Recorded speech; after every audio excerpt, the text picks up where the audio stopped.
up, everyone, and welcome to tonight's Skeptic Bible Study. Murder, commandments, and religious animal blood abominations. Where tonight, God remembers his killings and reminds the Israelites to follow his commandments. Of course, what's up, Gizmo? Yahweh then throws an after party where he tells us about religious intolerance, animal sacrifice, blood, and abominations. Dun, dun, dun. Animal sacrifice, Gizmo. Run, Gizmo, run. So won't you join James W., Gizmo, and myself, Amy Newman, as we swing into the book of Deuteronomy, chapters 11 and 12. Dude.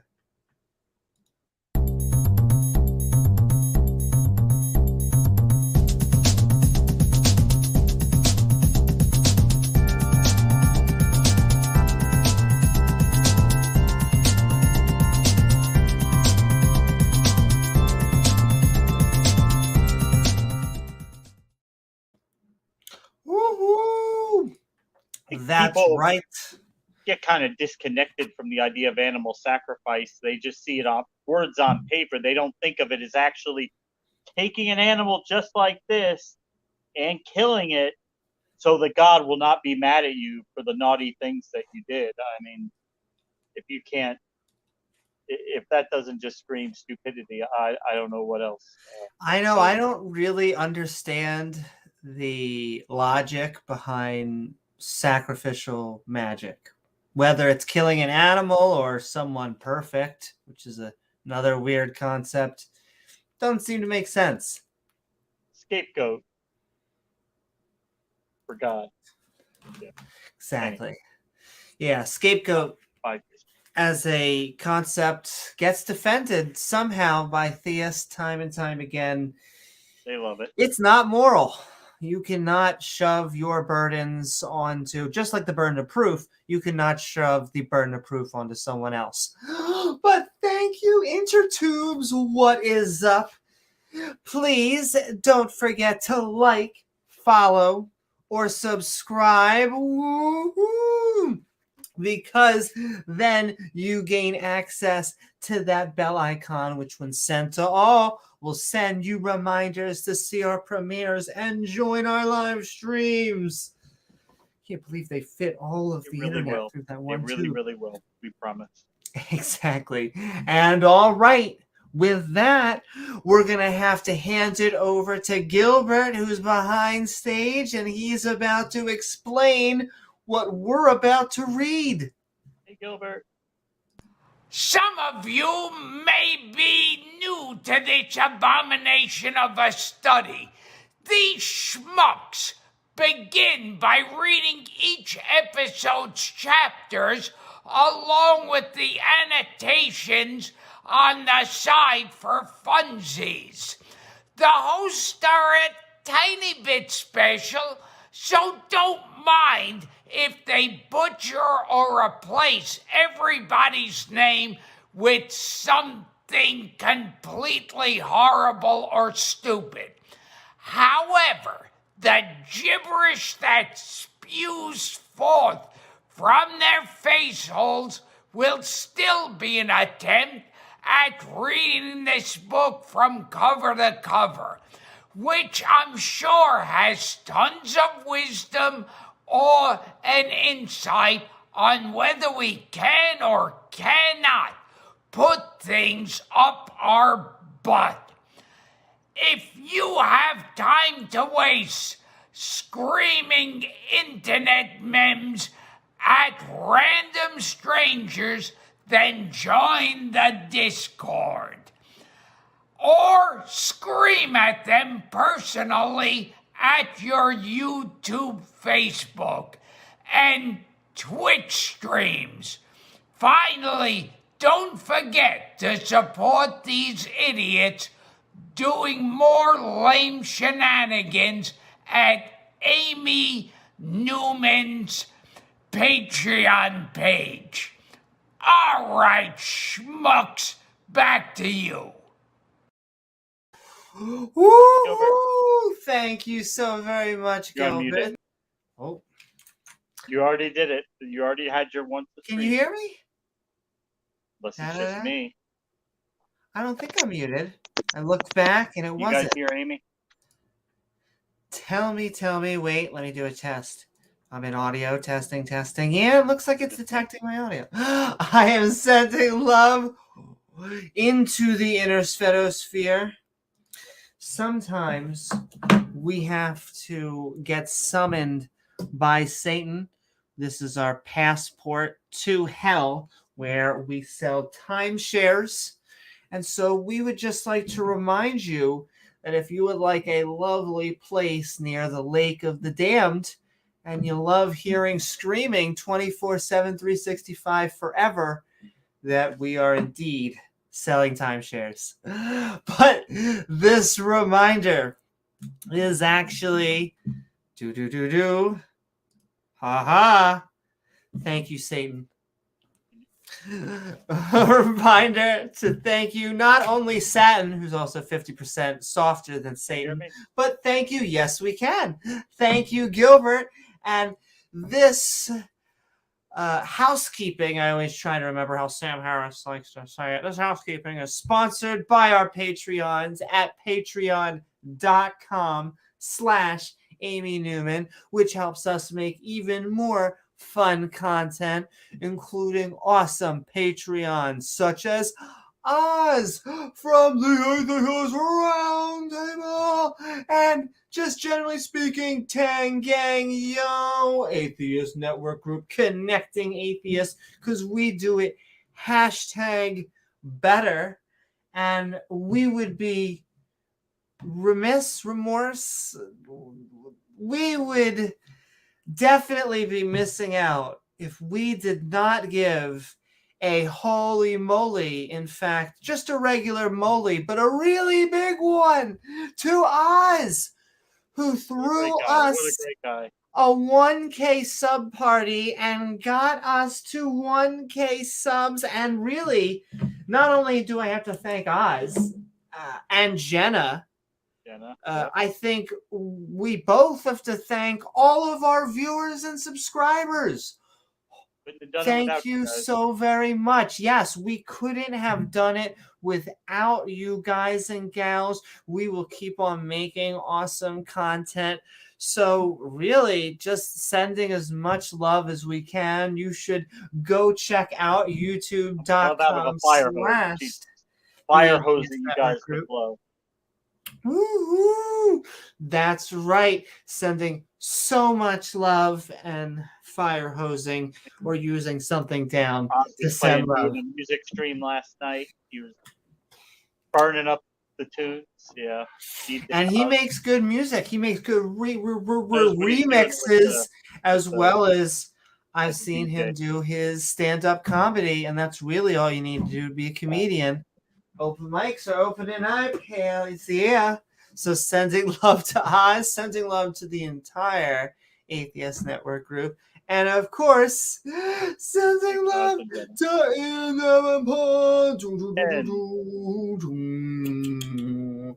sending love and reminding us. I see him out there in chat. Woohoo! But it doesn't. Does this look like a watch to you, James? I mean, can you tell? Does it tell you what time it is? It doesn't. We may have to ask a bunch of 5-year-olds what they think about it. Do they think it's part of the watch kind or what? Because according to creation, well, I just want to know, like, if it's a goat kind, does that mean it was just poof goat? Because that's not a mechanism. I love how they grill us evolutionists, or as we like to call ourselves, people who understand and accept biology. People who are connected to reality. Yes, exactly. In fact, when we hear these claims, sending love Ian Davenport and sending love a grumpy old cuz, who, oh my lordy, when we hear these creationist claims, they kind of make us go a little bit cuckoo for Cocoa Puffs, because they don't explain any mechanisms. They pretend that they're skeptics. They always say, we're just asking questions here. But really, they're not accepting the cornerstones of you can see and know science and and look at biology. Exactly. What they're really saying is, we don't want to connect the dots. We don't want to connect. What? Like, stick their head in the ground because they don't want to know what they don't want to know. And sending love to Snake was right. I just saw him doing a debate with someone who is 15 foot wide. And so, in fact, James, our very own James W. here, has had a debate with the 15-foot Homan. And I think I am about to step into the ring in June, as well as, holy moly, round 2 for our very own James May here. 20th, Friday, May 20th. Be there or be square. Like a SpongeBob, which is in the works of buying, because I already have a hammer. And if you hammer all day in the morning and night, you gotta have a SpongeBob. Apple cider. I wish it were, but it's just apple cider tonight. Sparkling apple cider. Oh my. Well, that's okay. I've always been big into the white stuff. That is sugar.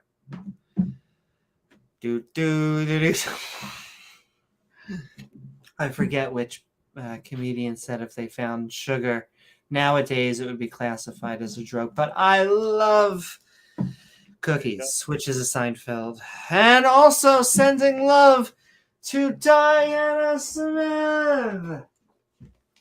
Who reminds us that the Abrahamic religions, they treat everyone equal, but some genders a little bit more equal than others. And they always wonder why I talk so much about nipples. Amy, why do you always bring up the nipples?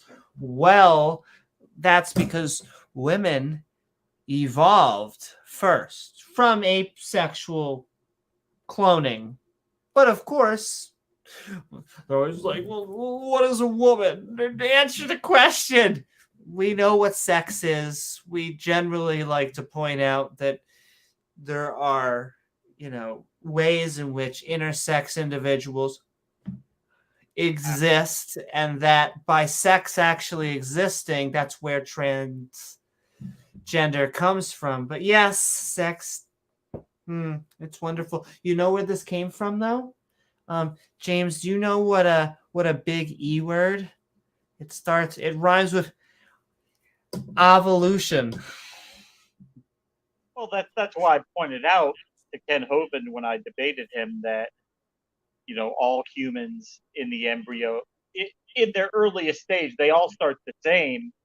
So it doesn't not too hard to see how issues like sex and gender how that could be an issue for some people, because they all start the same, and then the body will make a reproductive system from the same basic material. So it's not that hard to see how somebody's body might not match their mind. And what do you do with that? Do you treat them like they're second-class human beings, or do you have compassion and you try to let them live the best life that they can what live? if that offends a god? Well, I didn't even think about that. Then you might have to kill a bunch of people. I mean, same God who programmed human sexuality so that some humans be attracted to people of the same sex, but that's bad. So we have to kill them because it's just Exactly. And I'm sure stoning to death is just a wonderful feeling. amazing. I couldn't imagine better. And sending love to Diana Smith, and They also deserve the it, folks. lovely and amazing Pat Lowinger, the resident archaeologist, and well as have done many amazing episodes of Talk Skeptic to me, Many. like how sacredness came to be. Hint, hint, bath fitter. They kind of kick the old one out, or the old one just kind of dies. And then, hey, we're the generation that came after. So we get to just make up the new rules and the new paint. And also, They go want check the out. woo, they just don't want to be told what to believe. Well, exactly. Well, I mean, you want people to be Christian, but they really like decorating trees. And so it doesn't really matter if it says to decorate trees. Maybe you should Yeah. just decorate the tree. That was a pagan custom anyway. They were doing something different. We're doing it for God now, so it's okay. Doing it for God. We're They were getting on doing our it knees for for the false God. We're doing it for the real God, so it's fine. Exactly. Now we have the true religion. That was the corrupted religion. Gizmo endorses it. Yes. And when you have a cat endorse something, that is, I generally think it goes human, God, cat. Pretty much, yeah. But yes, sending love to Pat Lowinger, who you can find at youtube.com/BiddyBuddha_, because she is fabulous and wonderful, and you should be learning some shit. Sending love, Pat, and Tangang, yo. And sending love to Del Pastel. Bum, bum, bum, bum, bum. Because we're just looking for empirical evidence. We're definitely, I know, sending love, Dale. And once again, he is almost the theme of the show when we're talking about empirical evidence. That's all we're looking for. Just a little. Doesn't have to be a lot, but it could be just a little. Evidence? Oh, no, not much. Some people, fresh out. Some theists, some creationists say that we're cheating when that we are closed-minded. A non-starter, like we're shutting it down, the discussion down from the beginning. Basically, asking for what we know they won't be able to have. Like, but that's not true. We can't have empirical evidence, so that's why you're asking for that. Well, like anything else in life, you would want empirical backing for, and when it comes to a God, apparently that's special. Yeah, because then you wouldn't need faith. Why faith is so important? Why believing something without evidence is so important to God? I don't know. But sending love, and also sending love to Dave Gard, who reminds us that, well, the Quran, the Torah, and the Gospel all seem to endorse a flat earth text. Oh, they do. And flat earthers tend to be religious in some sort of capacity. Damn near 99% of them, yeah. Clear as a sanitizer. But who knows? Maybe there's no correlation. Probably not. Superstition, accepting one superstition, then accepting a whole bunch of other superstitions.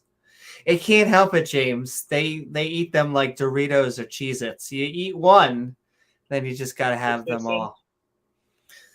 Well, I mean, when you accept the biggest one of all, the biggest lie, the biggest superstition, you might as well just accept more of them too, right? Exactly. You might as well just go down the rabbit hole. So sending love, Dave Carr, as we look at that thick earth, and sending love, let's go Duke. Scott reminds us that, hey, animals weren't poofed into existence like you bring up a command prompt and go /sheep. Speaking of which, James, did you know that if you aren't a sheep, that you don't need a shepherd? I did not know that. Hmm. But, ladies and gentlemen, See? a lot of them always try to come across as free thinkers, which is like, unless you're a skeptic, maybe I'm biased, but I Or when they find try that to take the label. mantle of skeptic on. Yeah, well, exactly. I find that flat earthers, that people that accept a lot We're of just conspiracy skeptical. theories, even those that find the Abrahamic tradition, they try and hold that label when all I find is us merchants of doubt really being, who knows? I always find it. Gavin found it very offensive when I said that I was 99% sure that his version of a God didn't exist. How dare I? Though I never did get to ask how sure he was that a God exists. And if he said 100, shouldn't I be more offended? Because a lot can happen in that 0.1%, or even that 1%. 1% is not 100%. Is not a never. And so, Just saying it seems incredibly unlikely right now. Based on what we know, his God existing, it just seems very, very unlikely. yes, I find a lot of the data points in the opposite direction. I could even, if I wanted to just round down to 90% and say a 9 out of 10, like a Richard Dawkins type of scale, which he did a similar equivalent. I could even take that. But the point being, it sounds like James is in the exact same boat. We are convinced the deity doesn't exist, but we're not closed minded. I'm convinced when I look outside my window, I'm not going to see a pig fly by. I guess it's not absolutely impossible, but But someone could fill an air cannon or a literal cannon with a pig and shoot it by. It's not out of the. There you go. I know, and this is what I mean. We have to. I was gonna wait till the end, but I can't help. It's just too much love to both Ian, who has sent a super chat with a big old thumbs up, sending just support. In fact, some would say he cracked our super chat V card. Oh my goodness. And Farron Salas, holy moly, or as some skeptics would say, moly, is saying skeptic and ranting gang. Woohoo! Hashtag baby. And let me see if I could. Shane was in there too. It already probably left. Oh, yo, Shane Billowitz is saying he's super chat too. Well, I saw, so that's true. So Ian had our first super sub. I'm gonna share chat, but Shane as well. I got to show what is up. Woohoo! Sending love, Ian Davenport, and sending love, Shane Billowitz. First, we got text. The text is above us. Woohoo! First super chatter. I'm just sending so much love to you guys. This is frigging amazing, and we are going to send all of this back to you in the form of better content, better production values, and just a lot of love. And also, our producer also gets a lot of love. What's up, Rachel? And I'm going to say hi to everyone out there. Woo-hoo! What's up, Skywatcher?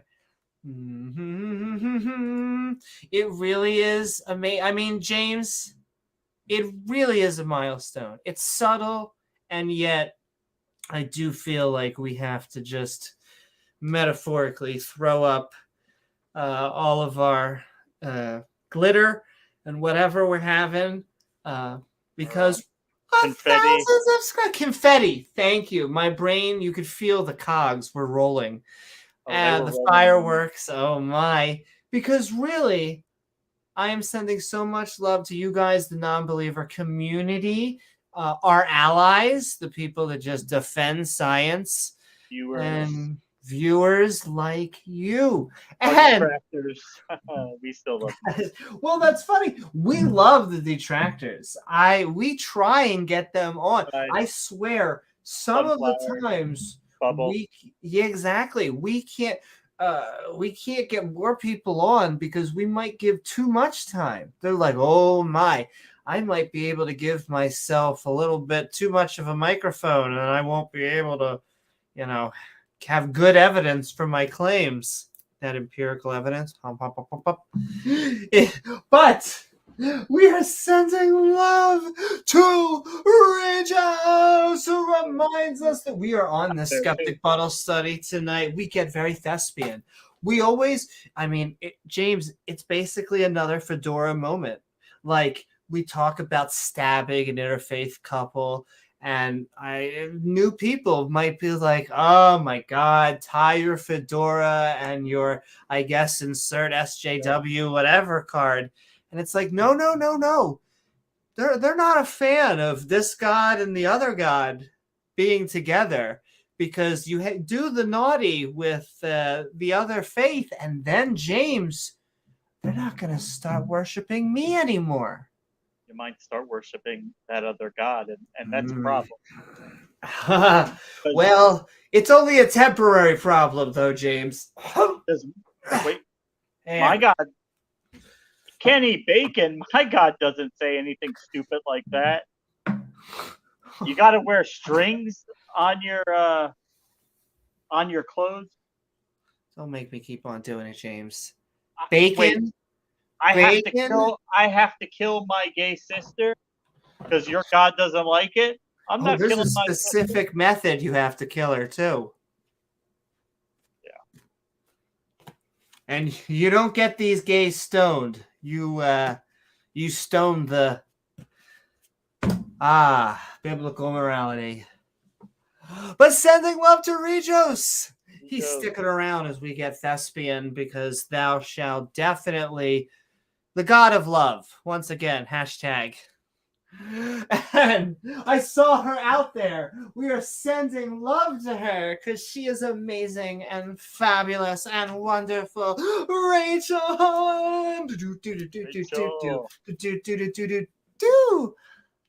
Sending love, Rachel. And she's reminding you all that you wouldn't go around just collecting slaves without their consent from the nations around you, would you, James? Unless God said it was okay. Then okay.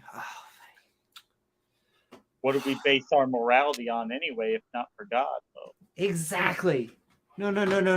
Now you're starting to get it. Otherwise, it's just your opinion that it would be bad, but exactly. No. Once God says it's right, then might makes it right. Right?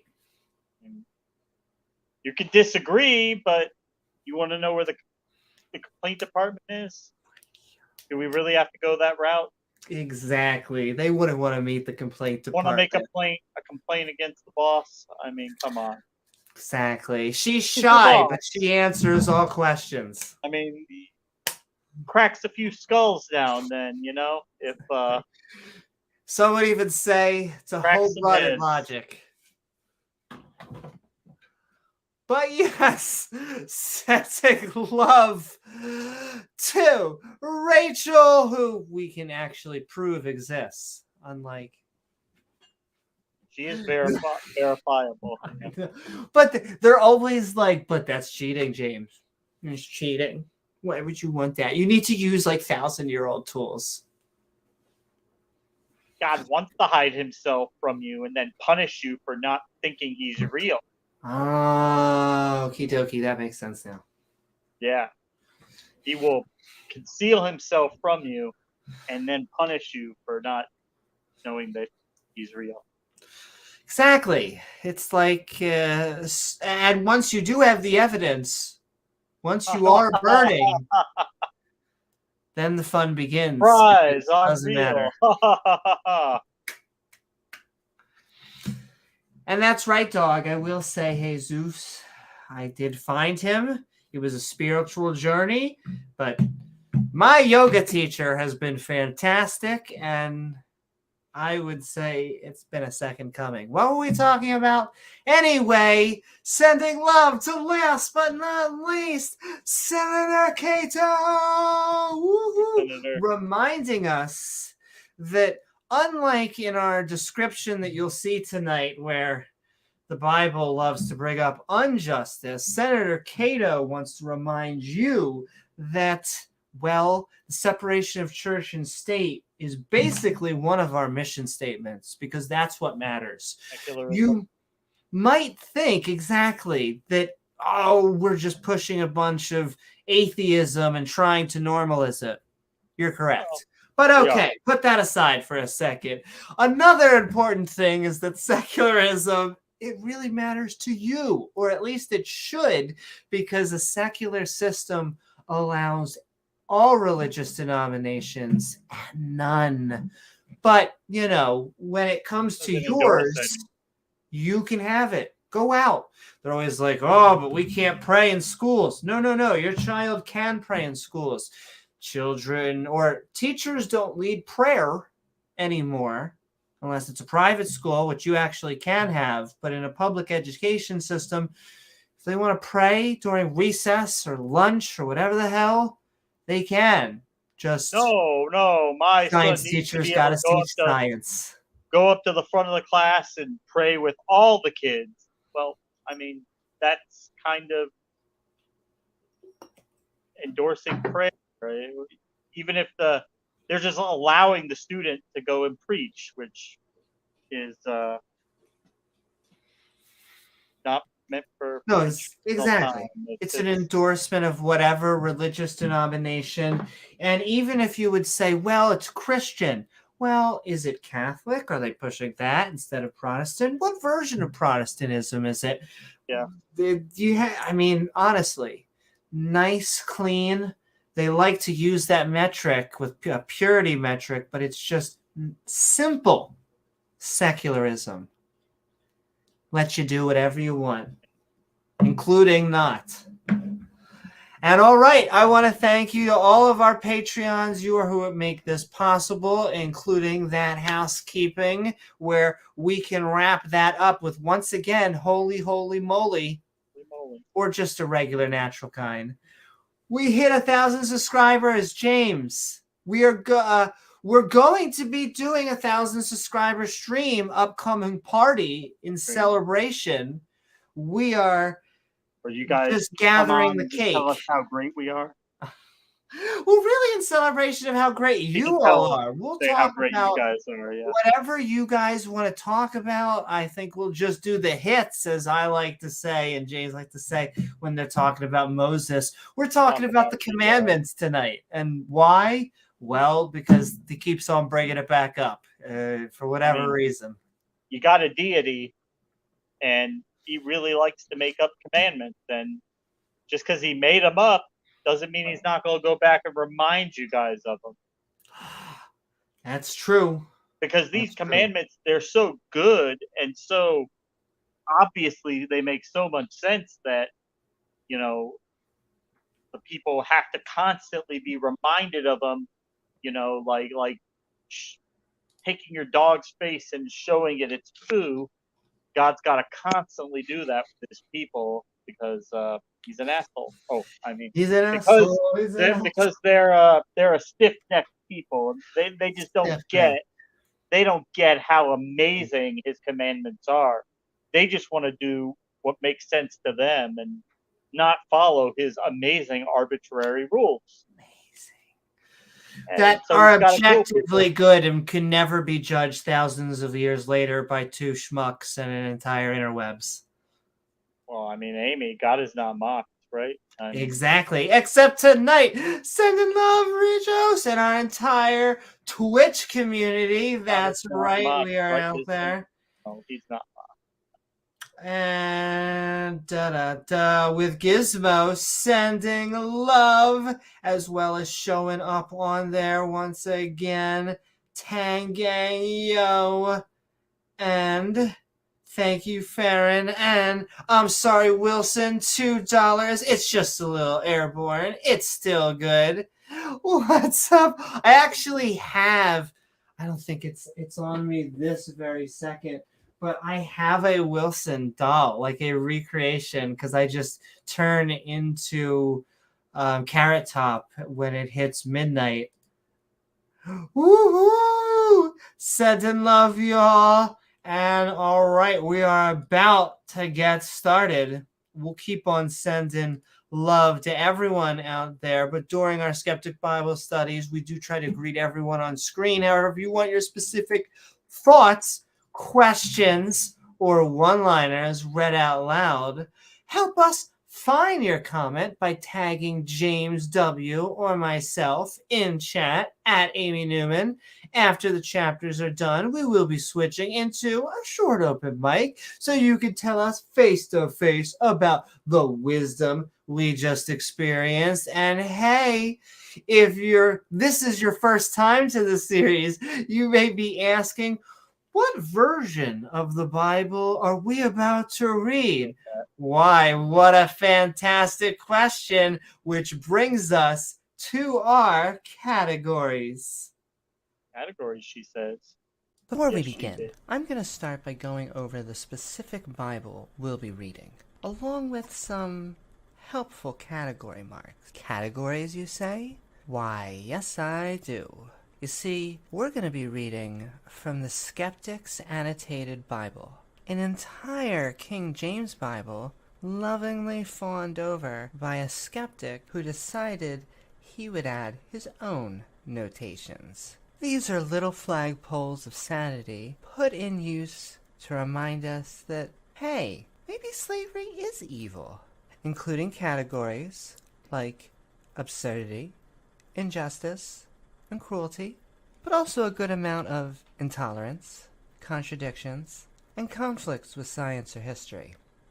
That doesn't mean it's not packed full of misogyny, false prophecy, and some questionable biblical family values. Now, we won't skip the good parts that the Bible has, only that these passages seem far fewer in number than any priest or pastor seems to suggest. So without further ado, won't you come join the Skeptic crew? Woohoo! That's right. Welcome everyone to our Skeptic Bible Study. On the previous episode, giant killers, God told the Israelites to take the land of the giants he was about to kill and reminded his chosen people that he could have killed them too. Though, in lighter news, he gave them a brand new set of tablets. Yes, the new iPad. That's what we needed. More tablets. And it was the .-0333.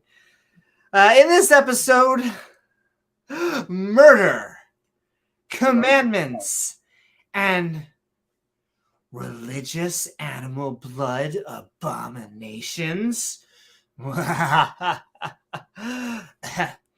God remembers his killings and reminds the Israelites to follow his commandments because, once again, he likes the hits. Then Yahweh throws an after party where he tells us about religious intolerance, animal sacrifice, blood, and abominations. So, won't you join both James W. and myself, Amy Newman, as we swing into Duderonomy chapters 11 and 12? Dude. Oh my. And all right, we're sending so much love out there. And yes, I have to say that I feel like that is how many burning bushes you would need to hit for this to make officially sense. monetized, so we have to. Oh, to be. that's right.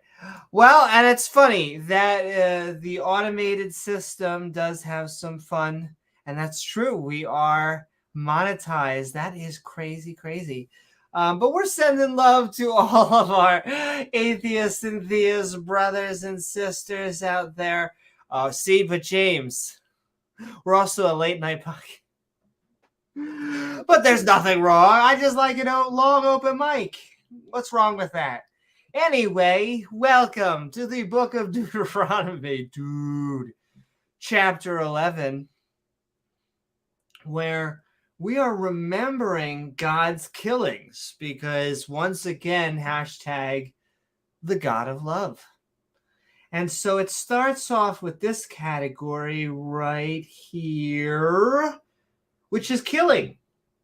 Clearly, God doesn't have, if you don't have sexy time, you have to have killing. Come on. We got to have a selling point. And so I'm glad that we're starting with violence, talking about the TOS. But ladies and gentlemen, it's the Bible. Okay? We're just reading what it tells us. Okay? What is up, blessed be he? He says, you deny his fire inside that keeps you alive. Yeah, this is what I mean. It's not that we're trying to sound naughty. It's that the Bible and all of their believers just make it sound naughty. I saw Chick-fil-A has a new slogan that says, every sandwich makes us cheese. I feel like they're just doing that to themselves, ladies and gentlemen. I can't help it. This is just where my brain goes. Always like when they used to have the cow, like, eat more chicken. Eat more chicken, and yet Eat more chicken. The Pavel cows out says, there my campaigning. insides are burning for Jesus. Our yoga teacher. I mean, no. What's up, Sinister Porpoise? Drink some Pepto. That's right. Just drink some Pepto and we can move on to some spicy things. Like not just this category right here, our first one, killing. And some, unfortunately, judgment from God because he likes to point his finger at people and then kill them prior to this one over here. But a loving category. Oh my, don't we love some prejudice? Because, not only do we have to judge, but we have to have tribalism. When it comes to religion, it's really got to be us versus them. Or else, what are you even doing? That's how it should be, right? Exactly. You should be teaching, in fact, our final category, this one right over here, which is family. So remember those good old family values. So cute. That's a nice family. Now kill them. Exactly. Well, if they're an interfaith couple, then let's just say, spoiler alert, things don't look good. And if it's the flood and they're not Noah. Oh, did we lose Amy, guys? I think we lost Amy, but here she comes. I got summoned by Satan. That happened. The browser crash. For a while. But all right, there we go. That's all of our 4 categories here, except for, wait a second. James, I think there's a contradiction in the Bible. Why would you come up with, where did you come up with that one? You just pulling that out of, well, I don't even want to say where. Oh my, now that you're asking, I may have. That shit out of? It's only been in there for these 4 categories, though. But yes, it does seem that there is a contradiction in the Bible with the God of love. So we're just going to have to see. Clearly, we're going to have that proven to us. But all right, remember God's killings, chapter 11 in the King James Bible with the Skeptic's annotated notes at the side. Therefore, oh good, thespian right away. Thou shalt love, oh, the God of love, right off the bat. The Lord Bob, this girl right here, Barbaretta, thy goddess, and keep her charge and her statutes and her judgments and her commandments, that like 10 lists that I wrote, away. And know ye this day, for I speak not with your children of the corn, which you have not known, not at all, and which have not seen the chastisement, oh my, of the Lord. Bob, Chastisement, there you go. we're not kink shaming. You're a goddess. Her greatness, oh my. Her mighty hand, which isn't even the left hand that was sat on for a while, and her stretched out arm. What? Once again, if you need a reach around. And her miracles and her acts, which she did in the midst of New York. And remember, ladies and gentlemen, this is a real place. So the fact that New York / Egypt was in the Bible means that Spider-Man exists. Wait, no. The Bible's Andrew real. Cuomo was the Pharaoh. There we go. On to a king, that real pharaoh right there, of New York. And on to all of his land cards, which he did tap. And it was a lot of mana. He's in good shape to win. And what he did onto the army of New York, wow, definitely not a superhero. James, when you have to destroy the armies of something, onto their horses and their chariots, how he made the water of the Red Sea to overflow them as they pursued after you. Okay, we know that, you turned the Pharaoh's heart Made him into go rock. again. Yeah, and then you killed everyone. Cool, we remember that. Overflow with them as they pursued you, and how the Lord, right here. He's only like a god. He can do whatever he wants. So why does he have to keep bragging about killing mortal human beings?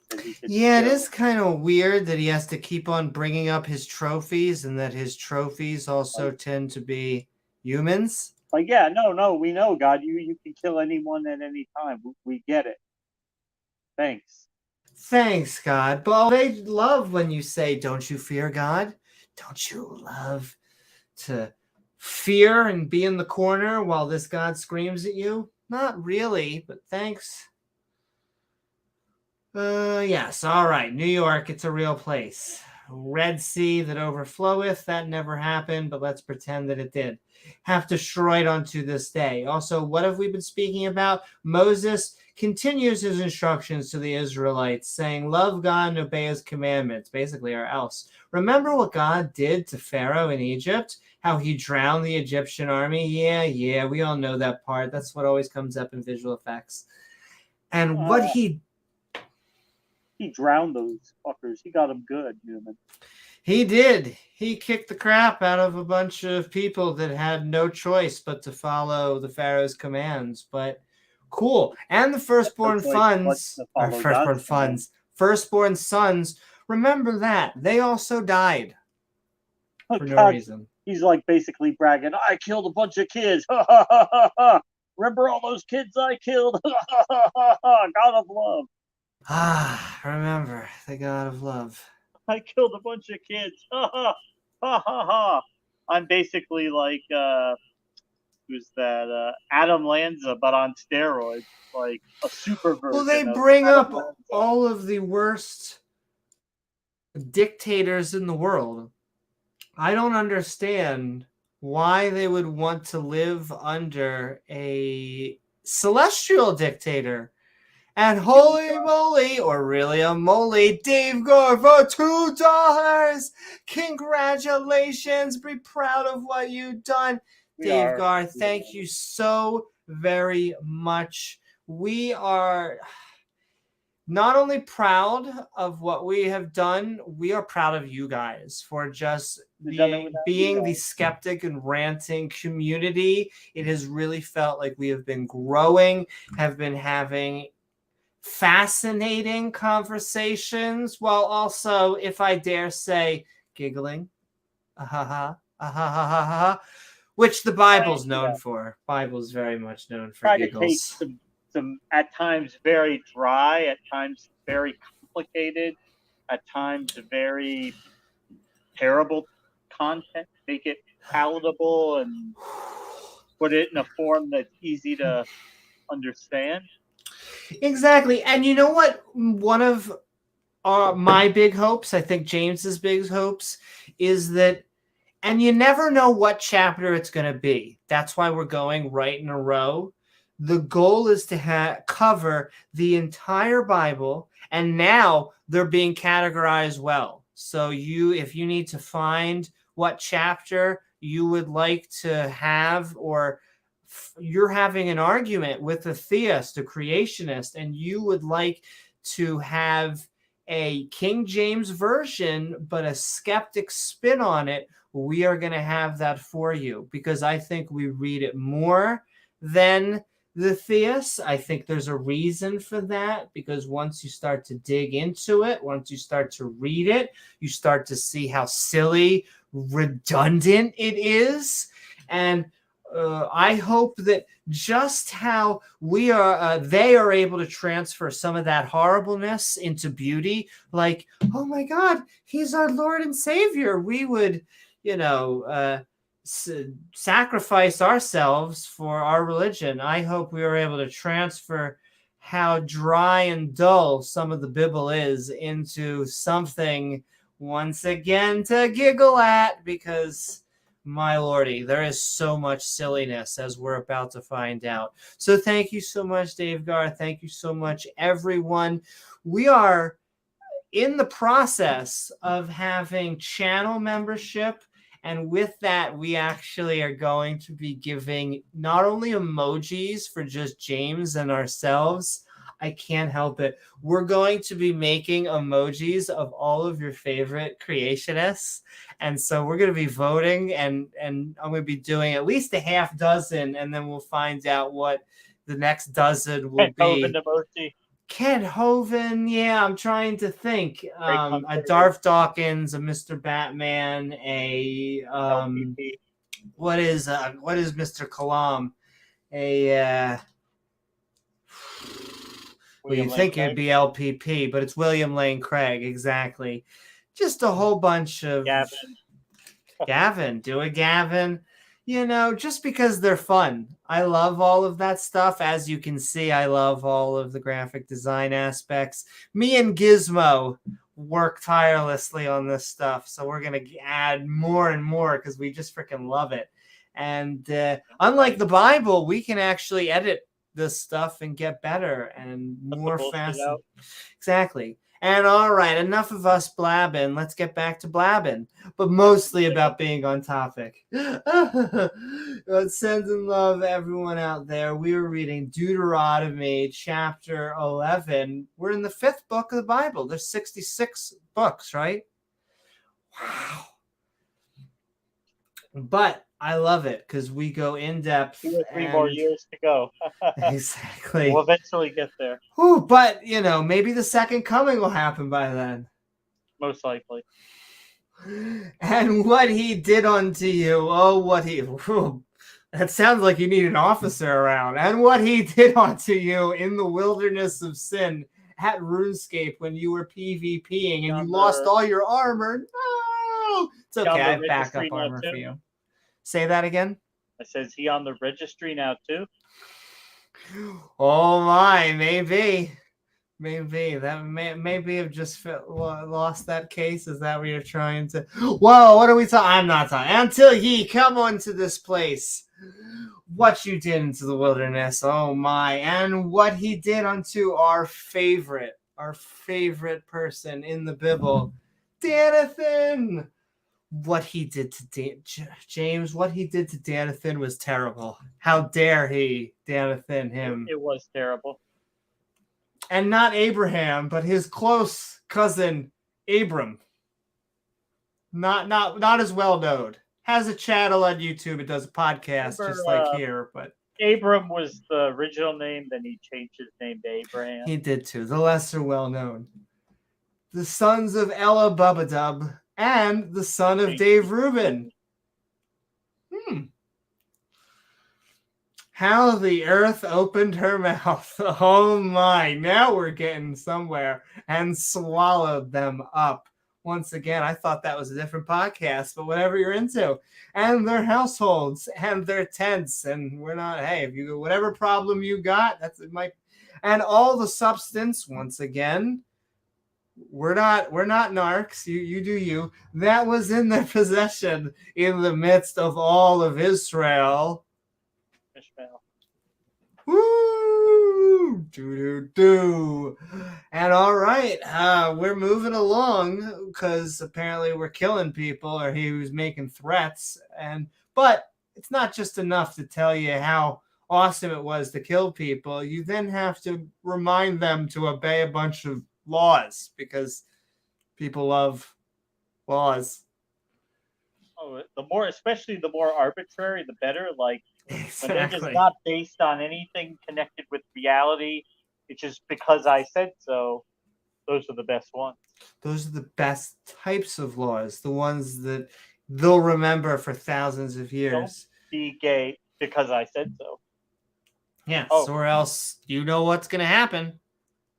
You know, don't eat this, this, and this because I said so. Hey, look, I feel like we should just shut up. We should set up rock shops next to Red Lobster, right? Because no one should be eating there. They shouldn't be. At least no one in the Judeo-Christian lifestyle, that PR term, whatever the hell they created. Secular pagan mom, what is up?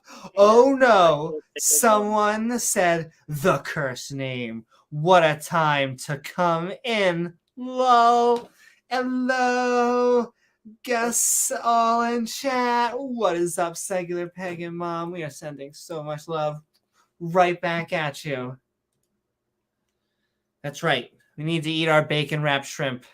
Just eating a cheeseburger is blasphemy. And like a cheeseburger is basically the national flag of the United States. Just want to put that on the table. True. Oh my goddess. What is up? Bless me. Sending love. Did I say, hey, I think I did say it earlier, but I can't help it. Sending love to our atheist, our theist. I want the fire inside of me. I want it deep, baby. What is up? Send love to Aaron. Art. I haven't forgotten the mustard seed, pastrami, and mustard on rye. Friggin' delicious. Oh my goddess. I want you to know a good sandwich, turkey sandwich, especially with bacon. Right there. Speaking of amazing, is that Pat Lowinger? What is up, Pat? Sends it so much love. Well, we just killed a whole bunch of people, but besides that, I'm sorry, let me not strawman the Bible. We reminisced about the time when God killed a bunch of people. It was a great time. It was a great time. Basically like a high school reunion, except with the same amount of hormones and more death. More death. Exactly. Oh my. But we are moving on into obey the commandments because once again, the Bible is known for humor. I remember, James, don't you remember either Hebrew school, what is it called? Sunday school. Yeah. When you were just like, man, I can't wait to get here so that we could be falling off the chair into laughter. Absolutely. It was I could not wait. It was America's Funniest Home Videos and the Bible. I feel like those were the two, tied for my childhood. Just, you can't beat them. All right. It's the only nibblish category of obey the commandments because, they are squeezing all they can out of this topic. If you are saying, Amy, James, didn't you read the commandments like chapters and chapters, literally books ago? You would be correct. But we've got to do a rehashing, a retelling of it in case people forget. If you make a hit, are you not going to play it during your live concerts? Are you only going to play it once? No. You got to play it every bring concert. It up. Every concert, every time. You're going to crowd surf until you kind of feel the songs moving over you and crushing your brain. Anyway, obey the commandments. But your eyes were definitely watered from whatever you were smoking. Have seen all the great acts. Oh my God. What? Is the Bible trolling us again? Every once in a while, I feel like the Bible knows that we're reading the Bible. And it's like, we're going to fuck with you and just say that we're reading the greatest hits. All right, fine. But before your eyes, we are going to show you a tiger of the Lord Bob. This lovely lady right here, she touches you with her noodly appendage, which she did. Hot. Therefore ye shall keep all of the commandments. We know, God. We've been keeping them. Or, okay, if occasionally we forget and we make like a golden idol and then you threaten us, but then we remember again. We'll keep them. We'll keep them now. We promise. Commandments will be delivered in 30 minutes or less, or else you get a new tablet for free, which I command you this day. And those tablets are -5. I got that joke so wrong. -4.0. There we go. Ladies and gentlemen, joke writing is writing and rewriting. And if you didn't hear me that first time, I said, I love you all, and we are reading Obey the Commandments. Therefore you shall keep them, and they'll be super strong. Like, you'll be able to smell that shit. And go and possess all of the land cards that you can, and if you possess a little bit too much, that's a felony. In fact, what have we been reading? Remember what God did to Pharaoh in Egypt, how he drowned the Egyptian army, what he did to you in the wilderness, which does not sound consensual, and how he buried alive Dathan, Abram, and their families. God of love strikes again. You've seen all of God's great acts, have we? Therefore, you shall keep the commandments which I command you. They're going to be super strong. They'll be possessing it. And that you may prolong your days in all the land card. You're going to get overtime, which the Lord Bob swears unto your mother to give them unto them and their seed, which once again is on a different channel. Possibly Pornhub. The land that floweth with milk and honey, which is such a weird claim. Once again, ladies and gentlemen, if you want to know one of the ways in which they thought things were fancy, you just said milk and honey. Because those are probably commodities. I mean, if you think about it, milk, unless you're at war, or then it's as much as milk, or it's as much as oil. Milk is actually a costly thing to produce. And then honey has a decent price. But we're sending love out there. Especially if you're getting milk and honey, apparently. So So keep the commandments as I command today. If you do, you'll be strong and possess the land that God has given you, a land that flows with milk and honey. And moly moly, What happened? $2 super chat from Harry Penis. Praise God. Praise God. The second says, praise God. Keep reading. The glory of God. Oh, thank you so very much, All Harry. for God's glory. All for God's glory. It truly does remind us that we are keeping God as close to us as possible so that we feel his seed. Guy's face looks a little familiar, huh? That's right. Well, thank you so very much, Iron Charioteer. Oh, thank you, Iron. I mean, it really is amazing. I don't know. I keep on semi-blushing. Surreal. But it really is surreal because Oz asked on the stream on trying the marathon stream getting us 1,000, what would you suggest to people that are just starting out? And I would just suggest to keep on doing it. To keep on doing it, even when you start streaming to 0 to 1 people.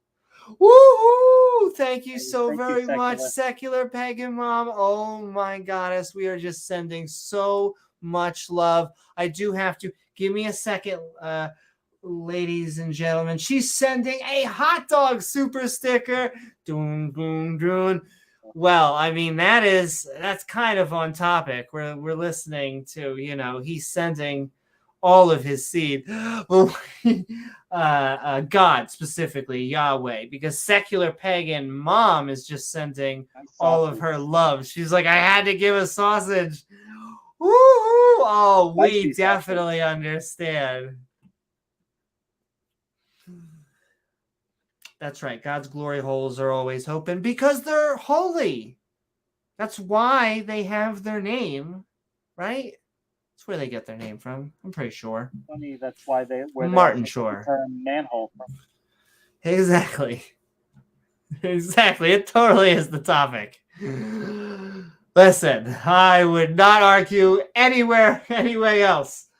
And all right, we are learning how to obey the commandments. A topic I don't think that God has ever brought up before. This is our first time hearing it. New, exactly. So we're prolonging our days just like we do in a day-night system. Think Rust or Minecraft. There's something before. I should be Zelda. I should be giving credit to Zelda, ladies and gentlemen, the geek. I have to hold my geek card. Thank you. I had to renew my membership. But that's as far back as I remember as having a day-night system in Zelda. Rasta Minecraft. No, Rust. I like Rust. Though Rust gives me PTSD. Anyone out there who plays Rust, please tell me if you feel the same. I bet if you're in a clan, then you feel a little bit better. When did you get? I know, Best in Show. What's up, Dale? I mean, today, forever we are.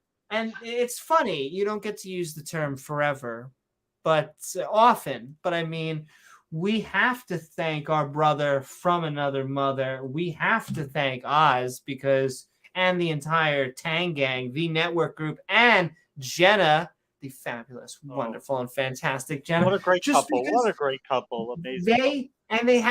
They've done it for a fantastic, speaking of, round of atheists. When they start to see someone trying, they're peeking towards that 1,000, they're like, screw this. We know who we stick with. We got your back. And Oz ran a stream just for us to get us 1,000. The most subs we've ever gotten in a single night. I thought it was going to take... Exactly. That's what they or she said. I honestly, I'm gonna. It sounds like we're at award shows. I can't. It sounds like we're so. That's why I say we might as well just have 1,000 the celebration tonight because it's gonna be the theme. Thank you. He's already- But we are going to throw a party because I want people to say just whatever they want, suggestions, a whole bunch of shit. Because it is both over the James myth or something. W. and myself's channel, but the really, really important element is the skeptic and ranting community.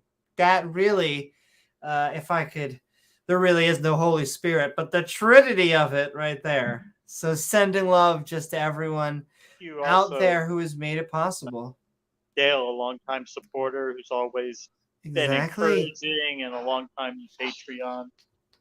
Exactly. Sending love to our Patreons who have helped basically Keep us with all afloat. of this, keep the flow. We're going to be sending it back.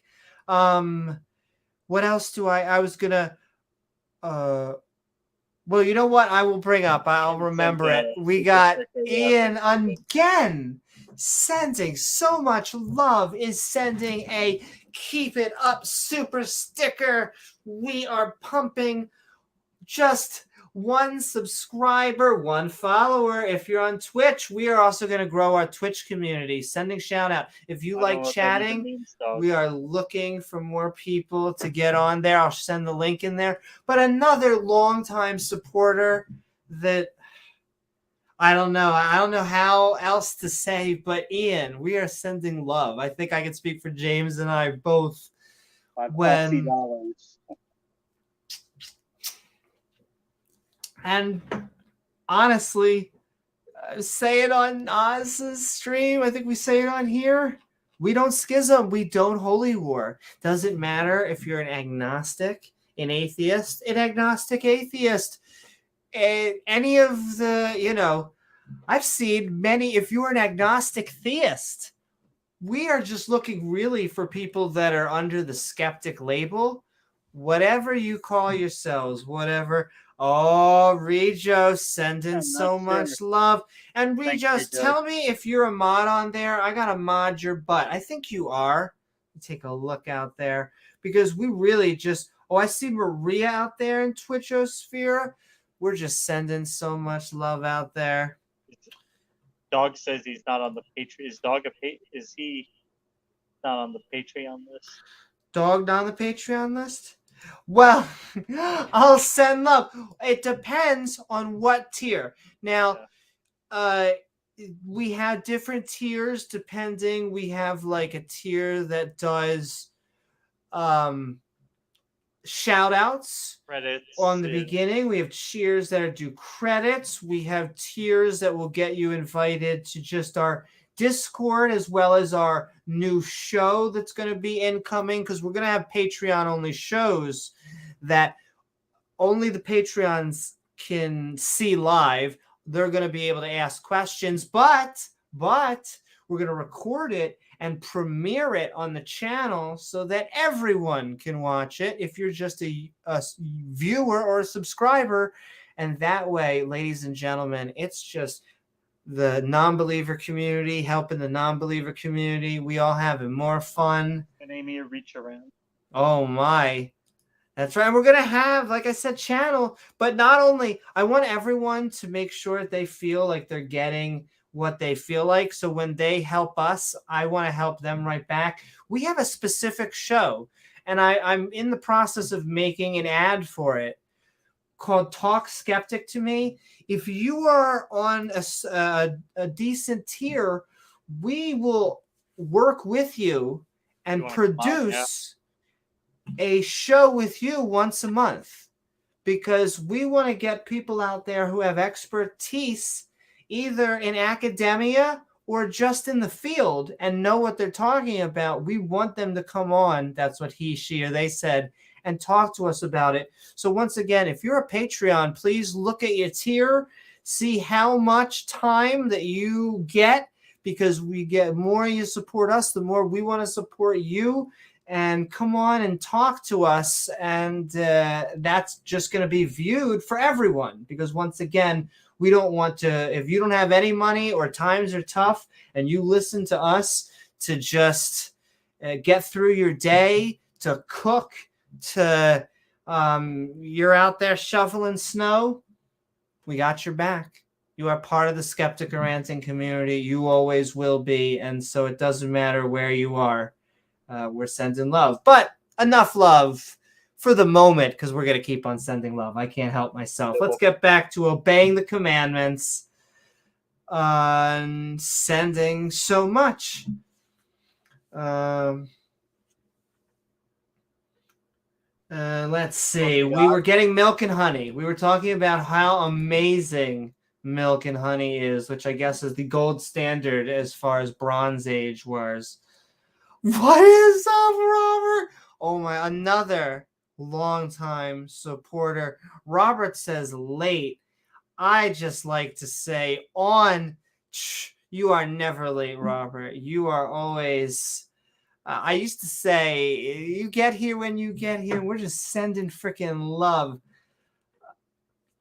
And yeah, let's get back into it. Great guy. Exactly. For the land, go whither, go to possess it. Okay. Is not as of the land of New York, which is a real place. So clearly the Bible is true. And whence he came out, where thou a seed, oh my, whereas thou foot, as a garden of whatever type of herbs you're smoking. Oh my, hey, now we're starting to get, I told you, if it was get gay stoned, we would be doing a lot better. Woo-hoo. Speaking of amazing humans, Cynthia McDonald, what is up? She's gonna be speaking at hashtag better. Woo-hoo. Because I can't help it. The Tang Gang is just so amazing. Cynthia is amazing. So keep on checking out all these lovely non-believers. Good to see you. But the land cards, in the land before time, whether ye go to possess it. Look, I wasn't possessing it. I wasn't doing anything. Repossess. That's right. We're at the 420 portion of the Bible. You just gotta get a little bit stoned. What? No? Oh, damn it. No. God, with the Old Testament. It's cruel. Oh, cruel world. In the land cards of the Hidden Valley Ranch. Oh, at least we're having some something to dip our sin in. And drinketh Hidden Valley. some clear water. Please refill your cup of water. I'll have no lime, please. No lemon. Of the rain of heaven. Oh, it's raining something. Whew, I think everyone's heaven would be a little bit different, though. I like how there's the annotations are like cliff notes, and it's just they try and shove as many words as they can per second into here. But yes, the reign of heaven, a land card which the Lord Bob, our main lass here, Bob Aretta, care bears or cares for it. The eyes and oh my, don't trigger the creationists. Do you see? Oh, the eyes? Amy, did you know that the trilobite eye has like 50,000 lenses on it? Ooh, amazingly complex. Had to be designed. More complex than ours, James? It was so complex and such a great eye that they went extinct. They died. It didn't help them live. Go figure.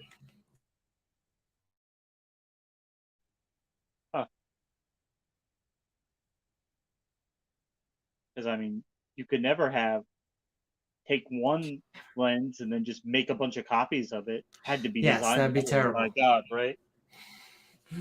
No, that would be, and it wouldn't be, kosher to just have like a single dot where it could just have transparent light on, light off, because then you could build off of that.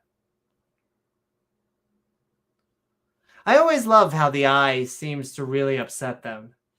As if it's, first of all, the eye is amazing and we're biased towards it because we are sight-seeing creatures. But, if a lot of your brain power goes to smell, you might not care as much.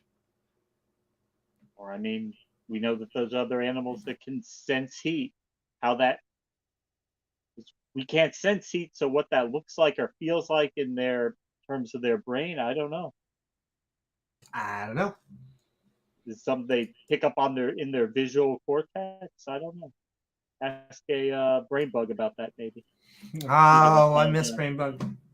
Sending love out there. Who another fantastic YouTuber. Yes.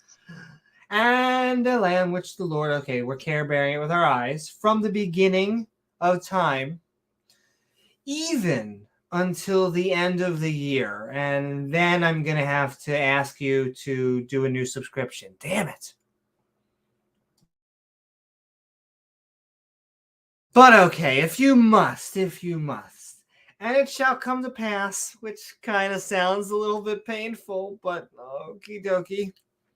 Look at this. Is this not evidence of a natural brain bug? Oh, Ladies hey, and Brain Bug, good to gentlemen, see you. more evidence than we've ever gotten than a God existing. Expert. We asked for a brain bug. We got a brain bug. There we go. I mean, I don't know. I wish God could do that. Any version. Praise Jeebus. Praise Jeebus. Send in love, Pat. Look, we burn the midnight oil. Was I gonna say burn the midnight Earl? No, Earl, don't do it. We love you. We want you alive, and we love Pat.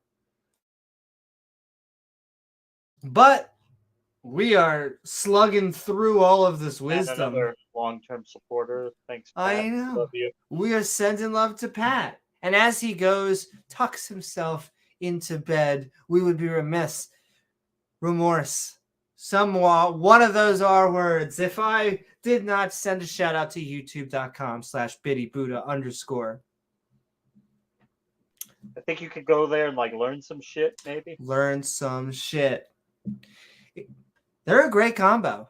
They really are. I love their content. They were streaming today, and so go check it out. Pat on Tang today too. He's been a busy boy. And Soldier of Science, what is up? Woohoo! Sending love to Norfolk. Is an ostrich eyeball bigger than its brain? Not sure. Birds are interesting because there are definitely some birds that have almost the equivalent brain power to primates, which is Birds are very intelligent animals. They some of them. I mean, it depends on the bird. Let's be real. Well, but yes, the they bigger have the ones, capacity. the parrots. Yes. I mean, I know they're just mimicking it, but they can almost have a conversation with you. They are so they're so intelligent. It's almost like they know what they're saying. Really? Yeah. Yeah. Like cockatoos. And some will say, oh, well, they're just repeating what they say to you. And that could be true in some instances, but in other instances, I do believe that you could, certain commands, certain passings of tests that are just unavoidable. Counting. Yeah. Exactly. Crows, macaws, can't even say it. Macaw from Teen Wolf. African greys, African gray parrots, Amazon parrots, very intelligent. What's up, Senator Cato? Thank you, Senator. Sending love to all of you out there. And all right, let's move on forward. We are commanding you this day. It's always good when you need to command love. That's how you know that it's going to work. And it shall come to pass. Once again, sounds painful. Drink more water. Right? What's that? I said, and threaten hell as the alternative. That's right. Where do we go? Got our passport right here for hell. There's your alternative. Like some kind of sound to play for a super chat like Oz has. And speaking of super chats, From Sunday Worship, $10. What is up? Sending so much love. Says, oh snap. Congrats, y'all. I've been kinda off the grid for like 40 days and 40 nights, but it looks like I've reemerged just in time. Yeah, big ballin' with my homies. Sending so much love, Sunday Worship. It is an honor to be hanging out with you and all of you out there. And like I said, we're just reading some wisdom. That's where it's at, right? We can't help it. The Bible is just so filled with things that we'll remember forever. Good old Bible. Like how he hardened Pharaoh's heart 5 times. I would like to know the apologetic for 5 times. Like maybe the first time he slipped and hardened Pharaoh's heart. The second time, maybe, hardening Pharaoh's heart was just too close to the X button. And so he just hit it twice. I feel like if you hardened Pharaoh's heart 5 times, I don't know. You're the asshole. And by that, I mean God. Thanks, God. And thank you so much, Sunday Worship, who is friggin' awesome. And yeah, we are reading Deuteronomy Chapter 11. We're moving through the wisdom. So we're commanding ourselves. Oh my. I mean, we're not going to kink shame nobody unless you actually take them prisoner. That's not really kink, that's kidnapping. To love the Lord, Bob, your goddess, because once again, the God of love, and serve her with all your heart and all your soul and all her pasta noodly appendages. That I will give you the making it rain on your land in his due season. Oh, thanks. The first rain and the latter rain. And I think there's a band or a singer called Rain. That thou mayst gather in thy children of the corn. And we're going to have enough wine for the whole season. And thine oil to rub wherever you feel. Whew. We're back to cooking with Yahweh, if you catch my drift. And I will send grass in thy fields, getting Shakespearean, for thy cattle, your moo-moos, that thou mayst eat and be full. Nom, nom, nom, nom. So we said, what? You've seen all the gods' great acts. So keep the commandments that I command today. If you do, you'll be strong and possess the land, because we'll never have any land feuds. That'll never cause a problem thousands of years later. Oh, that God has given you a land that flows with milk and honey, because we can't think of anything better. Not that I'm complaining about milk or honey. I'm just saying, I'll send rain when you need it. Once again, that just sounds funny. You have plenty of corn, wine, oil, and your cattle and plenty to eat. Okay, well, plenty to start a real-time strategy game. This is fantastic. Yeah, it's like what you get start your game with. Exactly. The amount of resources, food, stone, coin, whatever, gold. That's right, Brain Bug. Whatever thine feel. Oh, and speaking of thine feel, sending so much. Speaking of queens, we are sending love to Cynthia McDonald. Woo! Dun, dun, dun. Sending $5 in and saying congrats to getting 1K subs.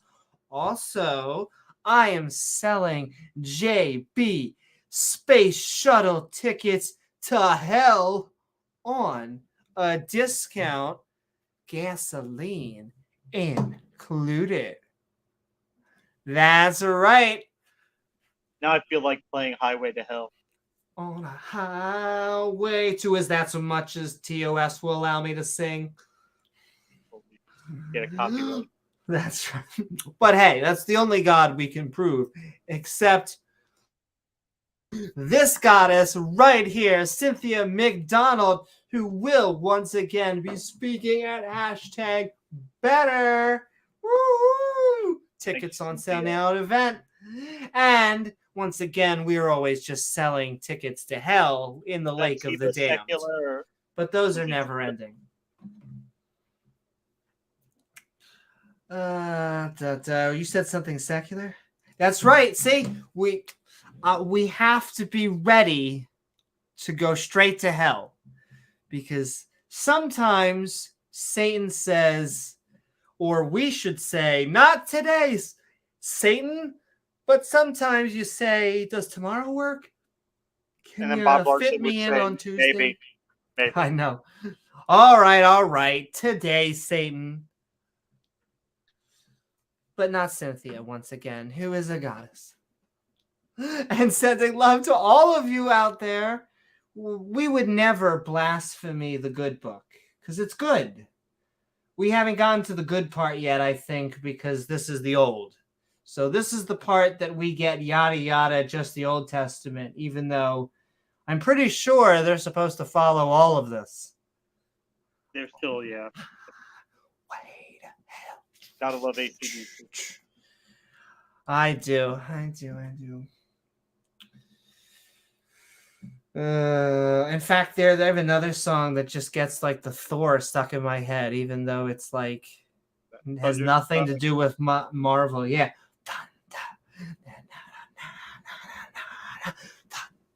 Excuse me for 1 second.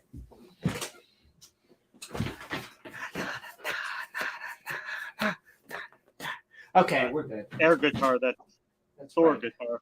Thor guitar.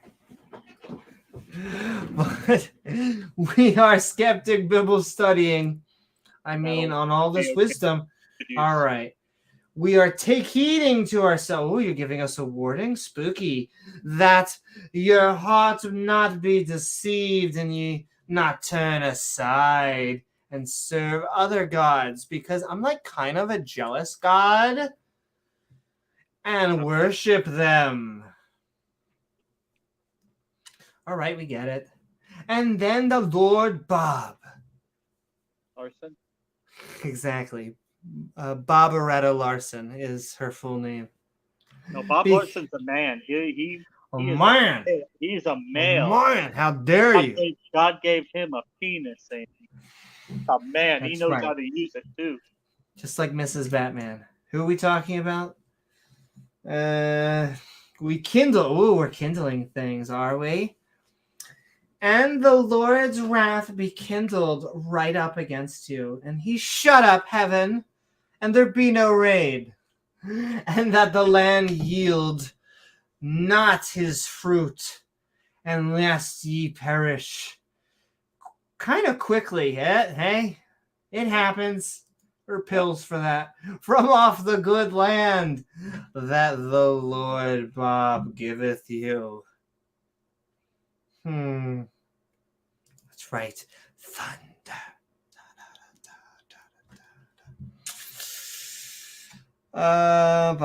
So we are sending love to everyone.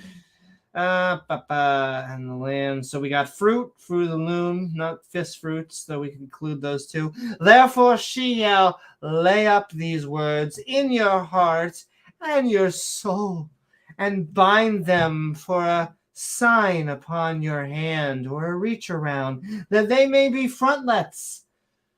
You're in my heart, you're in my soul, Rod Stewart. Oh my. Between your eyes. Look, my eyes are up here. Excuse me. And ye shall teach them to your children, speaking of them when they sittest in thine house, who is also a good TV show. And when thou walkest by the way, even when House uses cane, when thou liest down, and when thou risest up, it will go a cock-a-doodle-doo. Oh. Woo, woo. And then you'll be up. It'll be really annoying.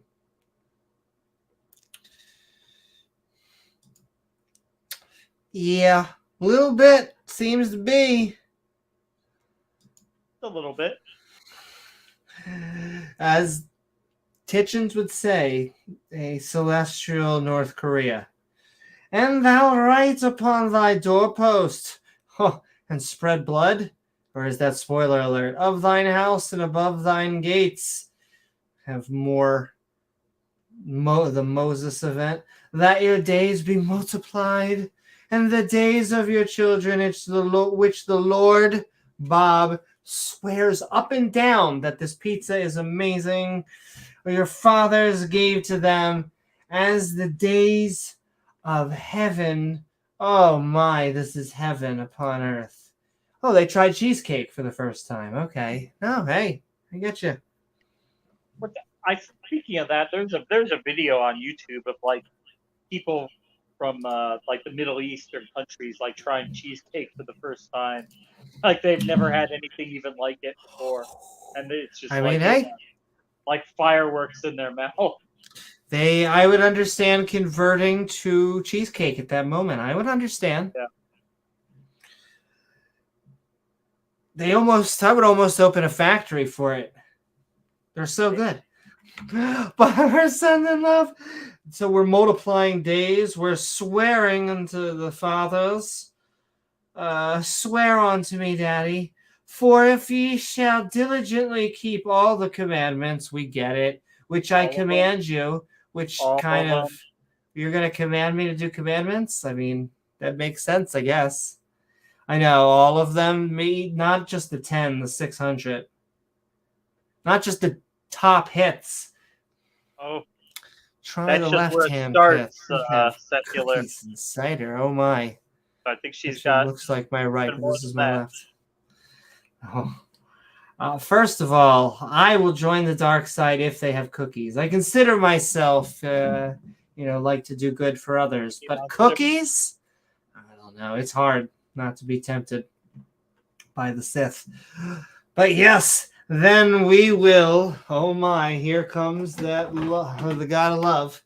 Then we will, the Lord Bob specifically, drive out all these nations from before you, which will never cause a war or anything to go wrong. And ye shall possess greater nations and mightier nations than yourself. Wow, that's small d energy right there. Whatever. You see, Amy, they could have had all this. They could have ruled the world. They just didn't follow God's commandments enough. I know. Yeah.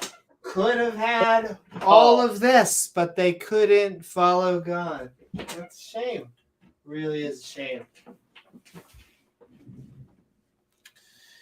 And that's right. Keep on sending in your comments, James W. Myself at Amy Newman. Brainbug says at Cynthia McDonald, shall not speaketh thus in yonder tongue not alone? What say ye? And Secular Pagan Mom says, well, you're a snack. Like attracts like, oh man, sending so much love right back to you, Secular Pagan Mom.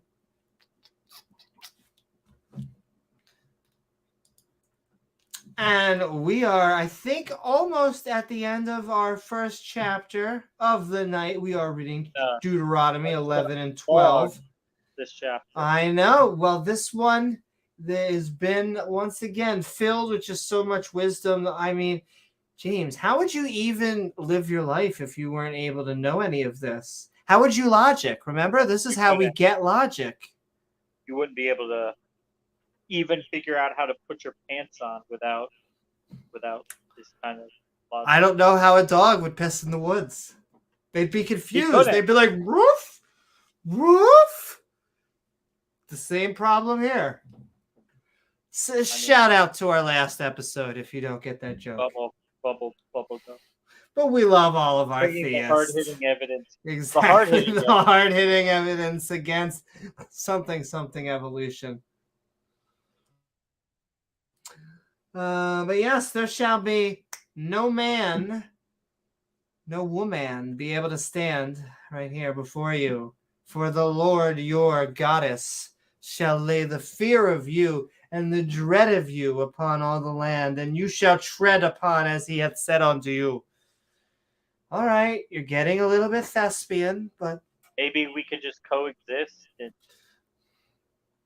live in peace with our neighbors instead of wouldn't having that be to nice? take their James, shit, take their land. you want us to not raid the nations around you? Come on. I mean, he's only God. Can't he provide like enough resources for everybody so we don't have to fight over food and water and women? That just doesn't sound Because fair. women were property. Exactly. Once again, 51% of humanity were equal, but there were also some that, some people more equal than others. Shout out to lovely Orwell, who has done many fantastic books. I don't think Orwell has a YouTube page, but we are nonetheless. God shall lay the fear of you and dread upon the land. Ooh, spooky. And hath said to you, before I set before you this day a blessing and a curse. OUTs. A blessing, of course, the carrot and the stick. A blessing if you're a good boy and obey the commandments of the Lord, Bob, your goddess. Right here with her noodly appendage, which I command you this day. And a curse, of course, here comes the stick. If ye will not obey the commandments of the Lord your goddess.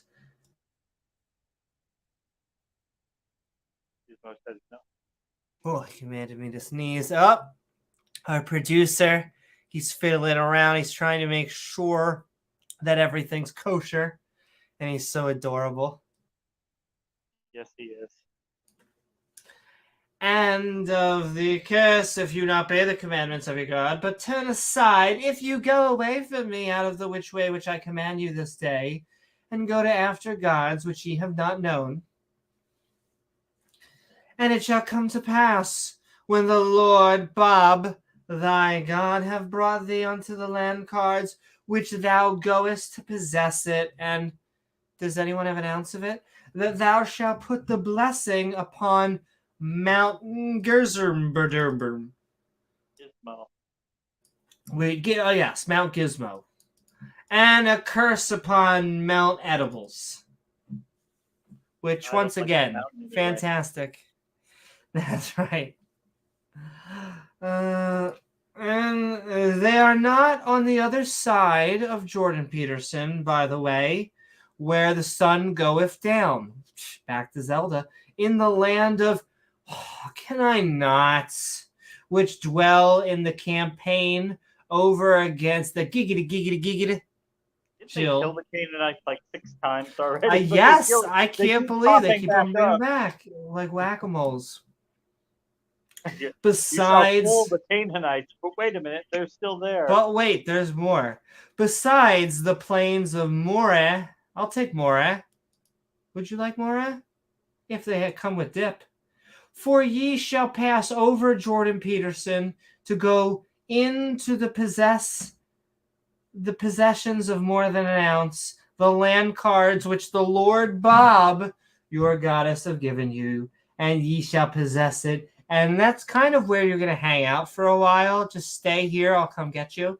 And ye shall observe to do it all of your weeping willow statues and the judgments set by your paladins, which I set before you this day. I'm sorry, what did we just say? Sure. If you do these things, God... Well, actually, let me go back. If you serve other gods and worship them, God will shut up heaven so it doesn't rain, and he means the clouds. The land will not bear fruit, and you'll die. Wear the commandments on your hand.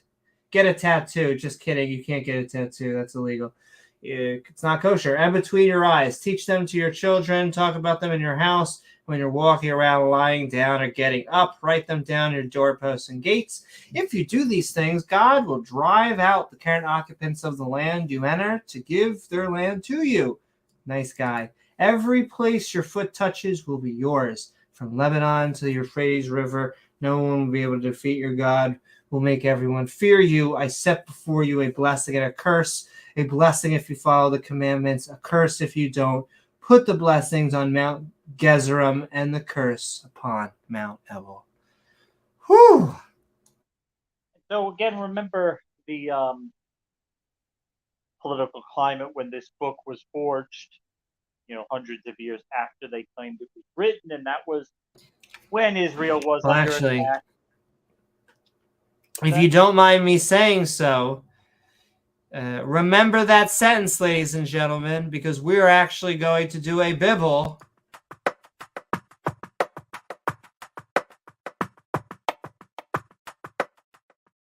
And all right, chapter 11, we just got done it. What were you just saying, James?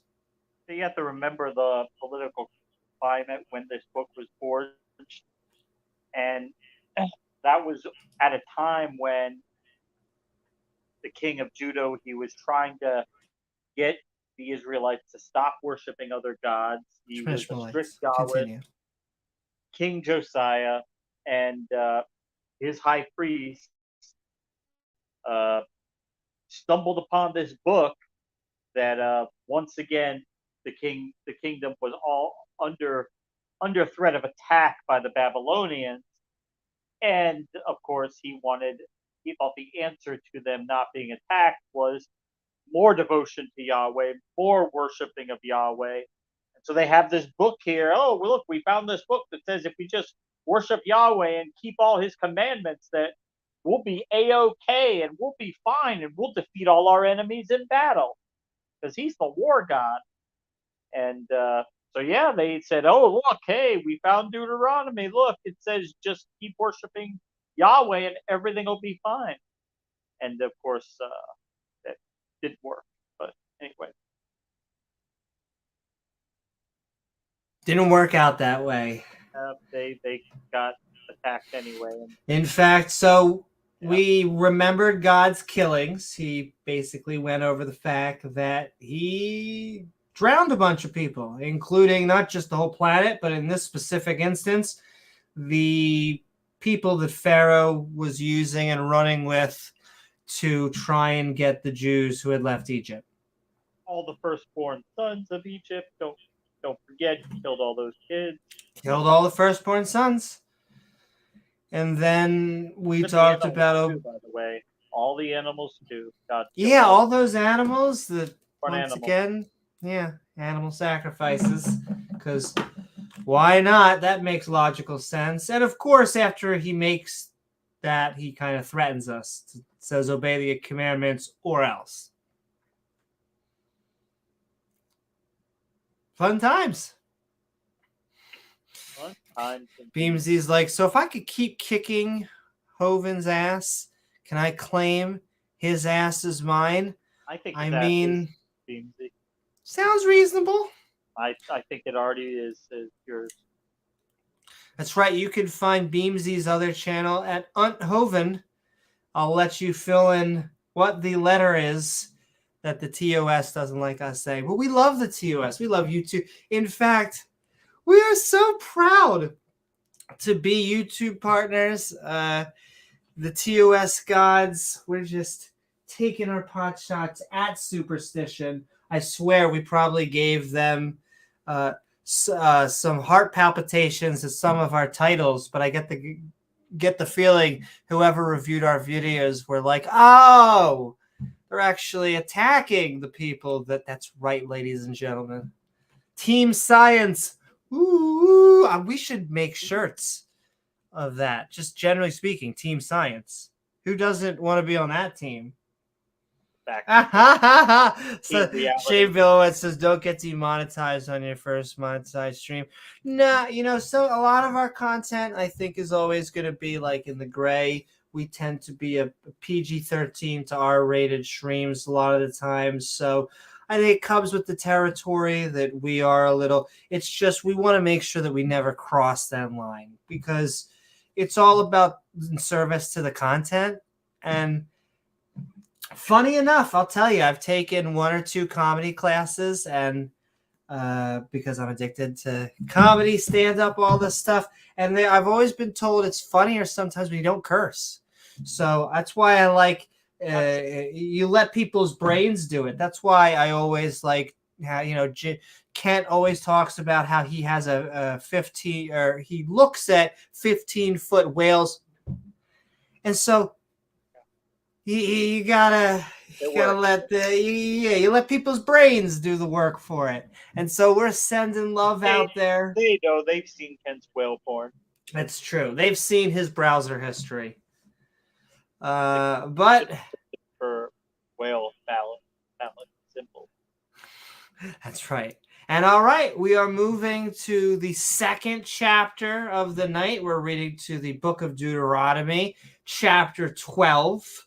And so we'll go through this and then open it up if anyone would like to tell us about the wisdom that they experienced tonight. But we have a smorgasbord of categories. Oh, my. And once again, we start off with our first category right over here, which is intolerance. So once again, intolerance shows up. James, they tell us that, it's good to be in the in-group. It's just, it's that out-group, right? Bad to be them. Yeah, you just never want to be in the out-group. Never. So it's good to know that the Bible will continue to be prejudice, but also we have this category right over here where violence once again comes back in another, 2 scoopings of violence of a stabby. You don't have sex, you want to have violence. And of course, we have unjudgment from the God of the Bible, who is pointing their finger at all of us, even though they don't seem to show up. Senator Cato? Oh, no. That's right. No, we send love to Senator Cato, but I don't know this dude.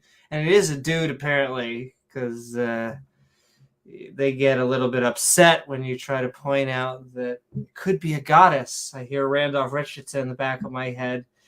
For some reason, this is intolerance twice. I would not be surprised if that was true. If that was not just an error, but we'll find out. But we also have this category right over here, which... feminism? That is the Bible's way of taking pot shots at people who are gay. That's right, ladies and gentlemen. So buckle up, because the Bible likes stoning people to death. Though who knows what it'll be this time.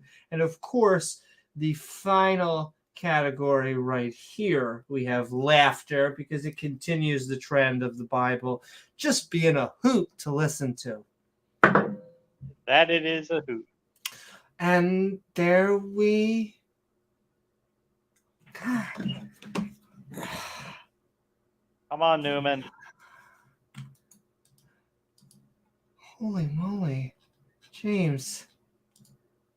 Gizmo. There may be a contradiction in the Bible. I hate to say it, but the Bible may contradict itself. You're going to have to run that through Gizmo. Yeah, Gizmo, please look that up for me. Look that up for us. And so we're moving forward with the book of Deuteronomy, chapter 12, religious intolerance, animal sacrifice, blood, and abominations. Oh, what a mouthful. Try saying that 5 times fast. I know. Not while you got something in your mouth.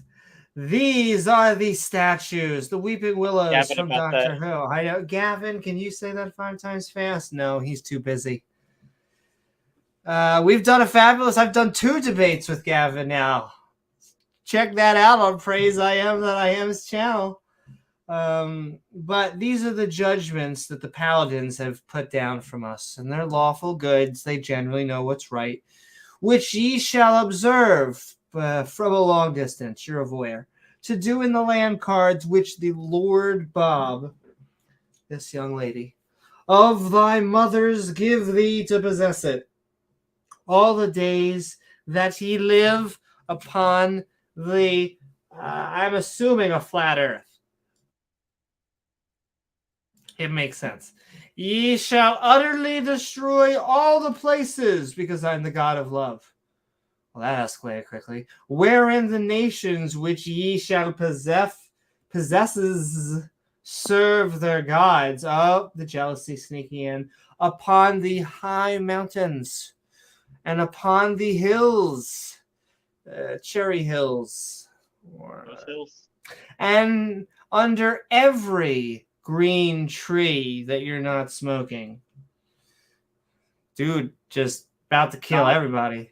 Not all the, not just most of the trees, but every green tree. Every green Every tree. green tree. Every A single little one. natural selection. Artificial selection.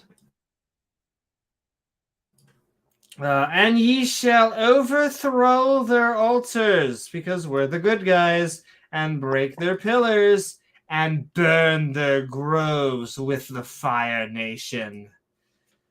Ye shall hew down the graven images of their goddesses, because we're the good guys, and destroy the names of them out of that place.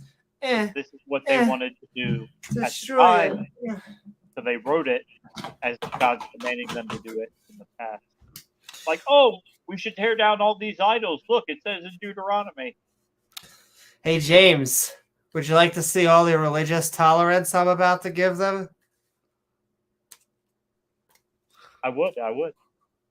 Exactly. 2 scoops and I guess a broken jaw. That's right. Everything must go. Hit a home run. And destroy the names out of their places.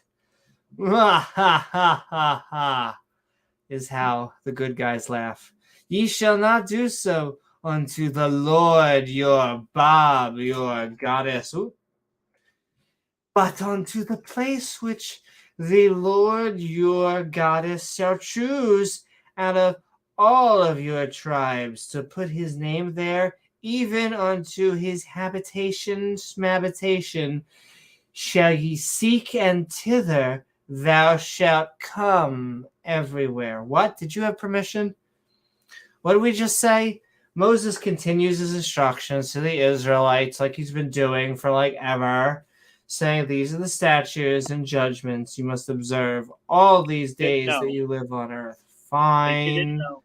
You didn't know. Destroy the places of worships of all the people you encounter, including their altars, pillars, groves, images, and names of their gods, if you guys wanted to know how nice that their God was. What is up, ex-Hindu atheists? We are reading some true wisdom. What we have learned is that, once again, that's true. Everything was fine until the Fire Nation attacked Zulu, take it all down. And Beamsy says, sent you something on Discord, a lot less blasphemous and tame than the last thing I sent you. Ah, damn it. All right, fine. You can even share it on the stream. Oh my. All right, we'll have to check that out. We like, even if it's just a little spicy. So I'll find that. But we still have to go forward, as we are offering apparently tithings and sacrifices. Oh my. Ye shall not do so unto the Lord Bob your goddess, or her noodly appendages, but unto this place which your Lord Bob your goddess shall choose. Did I read? I'm trying to remember. Some of this is so redundantly redundant. Even the habitation of the habitat. Okay. We tithered, and we sent ye burnt offerings. Oh, don't burn it. I want it medium. And your sacrifices and your tithes, because I'm going to need some money. Honey. And heave offerings. There, I was just trying to give you one of your hand. Oh, I can. Whew. If you want a hand offering, would be something a little bit different, but whatever you're into. and your vows, we're going to take our vows, and your free will offerings. Is it really a free will offering if you're offering it against your will? And the firstlings of your herds, of your flocks. Not my Sandra Bullocks. I was growing an entire field of Sandra Bullocks, and now you guys have to come and raid them. Sent in love, Robert. That's light. We are cruising along. It does help if you please like, follow if you're out there in the Twitchosphere, or subscribe as we now the next landmark is 10,000, which is cray, but we're going to keep on trucking because we want to keep on creating more awesome content. We are sending love. Keep on tagging James W. and myself in chat, at Amy Newman, and that ye shall eat as we go back into Deuteronomy Chapter 12 before the Lord Bob, your goddess. Okay, if that's what you're into, can we get Newcastle? And ye shall rejoice in all that ye put your hand onto, even if it's you're lefty and you're trying to give me a stranger. And ye your households. Really I'd like a homeholds. It's really, but a household is okay. It's got to be filled with love. Wherein the Lord Bob, thy goddess, have blessed thee all over. Live, laugh, love. Live, laugh, love. Exactly. Oh, it's a nice house. Before you slaughter your interfaith couple. Ye shall not do after all those things, you naughty, naughty boy, that we do here this day. Every woman is right in her own eyes. For ye not as yet come, because you don't have permission, to the rest and to the inheritance which the Lord Bob, your goddess, has given you. But when you go over to the Jordan Peterson and dwell in the land which the Lord Bob, your goddess, has given you to inherit, whether or not there are other people there or not, and when he give you a rest, to be there. Take a rest from all of your enemies, well, we've devised something truly horrible, a roundabout. Mwahaha. Do I make the turn here? Do I make the turn here? The GPS isn't updating. Which the Lord Bob, your goddess, has given to you. Whether you can't we just have more get a new app or not? No. We're making our roads European style. We're going to have more fucking roundabouts, no more intersections. More roundabouts. All of the roundabouts. Yeah. Okay, we're inheriting land that other people had. Totally kosher. Give you the rest of your enemies. We're taking roundabouts, and now we're dwelling in safety, mostly because it's a dickish god. What? Just kidding. That there shall be a place which the Lord Bob, your goddess, shall choose her name to dwell there. Tither, slither, bither, shall you bring all that I command you. Your burnt medium well offerings, your sacrifices, because that's totally a thing, your tithes, because why not? Give me more money, make it rain, and the heave offering of your hand. At least hold my hair up. I'm gonna heave.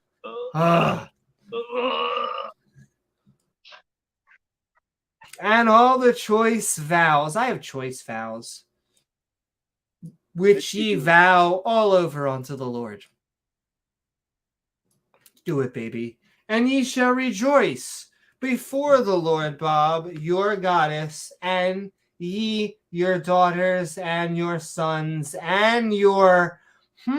that's funny. Does this say men servants and then maid servants? It can't even be that they put servants can't even be equal? Yes, it does. Okay, I'll get over my feminism.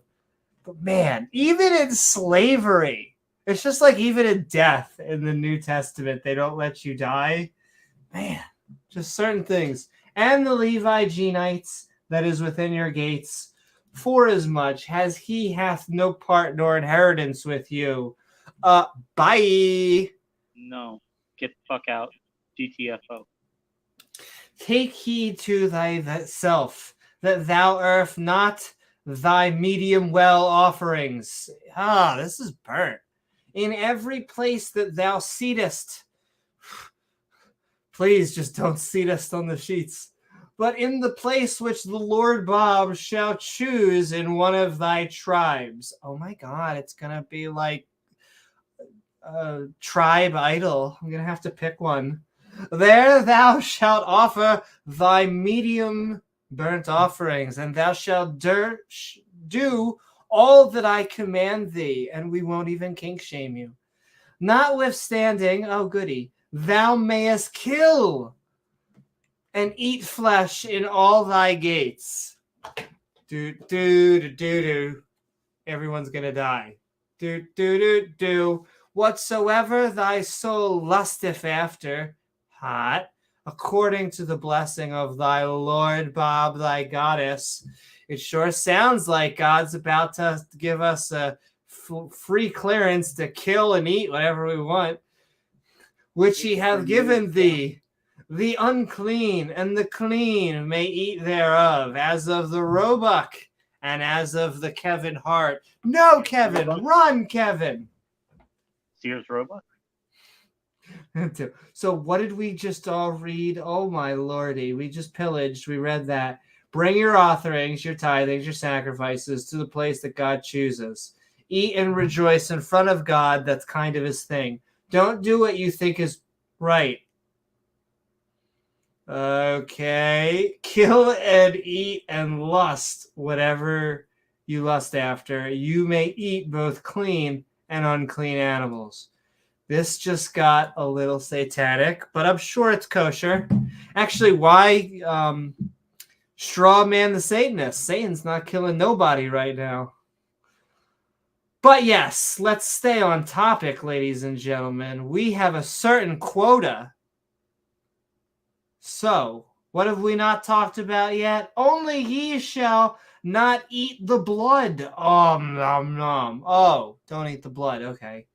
Ye shall pour it upon the earth as water. Okay, still kind of creepy. Thou mayest not eat within thy gates thy tithe of thy corn, or of thy wine, or of thy oil. I get it, the cooking with Yahweh, or of their firstlings, which kind of sounds like demons, or of thy herds of Sandra bullocks, speakingly of thy flock, or of any of those vows we kind of did, or the revows that we kind of did, which thou vowest. Oh, we vowed the vowest. Yeah, I know, it was the vowiest. Now their free will offerings, which is an oxymoron, but we'll let them deal with it, or heave offering of thy hand. Now, it's a free will offering, but you have to make it of your own free will. But if you don't make it, well... I also have to say, if you eat enough corn offerings and wine offerings, it's no surprise to me that you eventually make a heave offering. I'm just putting that out there. What is up? The one and only the Godfather of atheism, Randolph Richardson, sends in love. And we definitely are, because we are plowing through wisdom. In fact, but thou must eat them. Oh, listen, if we had a PSA, guys, gals, make sure you always make sure that your partner is pleasured before you. PSA, ladies and gentlemen, or your goddess, your god or goddess. Lord thy God in the place. James, that monetization, I can't help it, okay? We're past midnight, we're howling, and the Bible made us do it. I swear, the Bible made us do it. What is up, Ransom? Hey, Randolph. Oh, we're having fun. We're reading Deuteronomy Chapter 12. We just read 11, and we're about to go into the open mic, so you can tell us about all the wisdom, because apparently gotta make sure that daughters, sons before daughters, manservants before maidservants. Very They can't even Can't even simplify. But thou must eat them out before the Lord, because that's kind of his thing. Thy goddess in thy place, which thy gourd, thy Lord, thy goddess shall choose. Okay, she'll choose the space. Thou and thy daughter, and that my son, and that my maidservant first, and then manservant, because we should correct it, I guess. And thy Levi's jeans, I'm just teasing, I'm egalitarian, but holy moly, the Bible is so triggered by the fact that women exist and may be equal to men. Holy shit. And the Levi's jeans, which hopefully still fit, that is within thy gates. And thou shalt rejoice, celebrate good times, except for the time that God tried to kill us. Come on, before the Lord thy goddess in all thy puttest thine hands. You're dead. And now you're dead. Exactly. Hallelujah. Take heed to thyself and thy foreskin. I'm sure that's what it said. Not thy Levi's jeans. Well, when you got a zipper, as long as thou livest upon the mostly round earth, that thick earth. What did we just say? Don't eat blood. Thanks, God. Like we needed. What do we? Once again, does this say don't be vampires? Even though that's way hotter than anything we've been talking about. Don't be a vampire, Amy. Don't be a vampire. God had to tell you. God had to put that there specifically. Exactly. Specifically. When the Lord Bob, thy goddess, shall engorge thy border. Damn it. Okay, whatever. As he hath promised thee, and thou shalt say, I will eat thy flesh. Like I said, now you're talking our language, because thy soul longeth to eat flesh. Well, at least you're giving her something back. Thou mayest eat flesh, whatsoever thy soul lusteth after.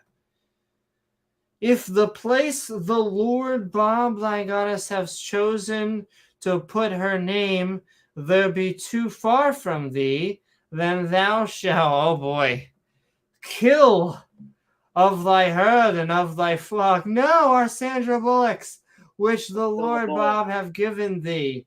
I command thee, and thou shalt eat in thy gates. I just wanted to eat Newcastle, and now everyone's dead. But since I'm here, oh, the little burgers, they're so good. All right, thy flock, thy schmuck, everyone's dying in his name. Cool. We're eating in his gates, even as the roebuck, the schmobuck, that we ate them right in front of Kevin Hart. God damn it, Kevin, run! So that thou shalt eat them. The unclean and the clean shall eat them alike, which is very weird. This almost seems like it says stop being kosher while you're slaughtering people, doesn't it? Well, I mean, you got to slaughter people, so you eat whatever's around you. It doesn't got matter. A job to do, so picky. Randolph says, don't eat blood or don't drink it. If I'm eating it, wouldn't it need to be in a popsicle form or congratulated first? Yeah, I imagine that blood popsicles would be the only acceptable thing when stabbing people for your holy war raid. And no black pudding, no blood sausage. But sending love, I also see. Welcome, Cranky Beast says, well, if I die, if you guys don't eat me, I'll be pissed off. Don't waste this juicy meat. Look, you gotta not waste any of the bones or meats. Very tender before we all burn in hell. But no, bacteria and worms, ladies and gentlemen. It's the cycle of life.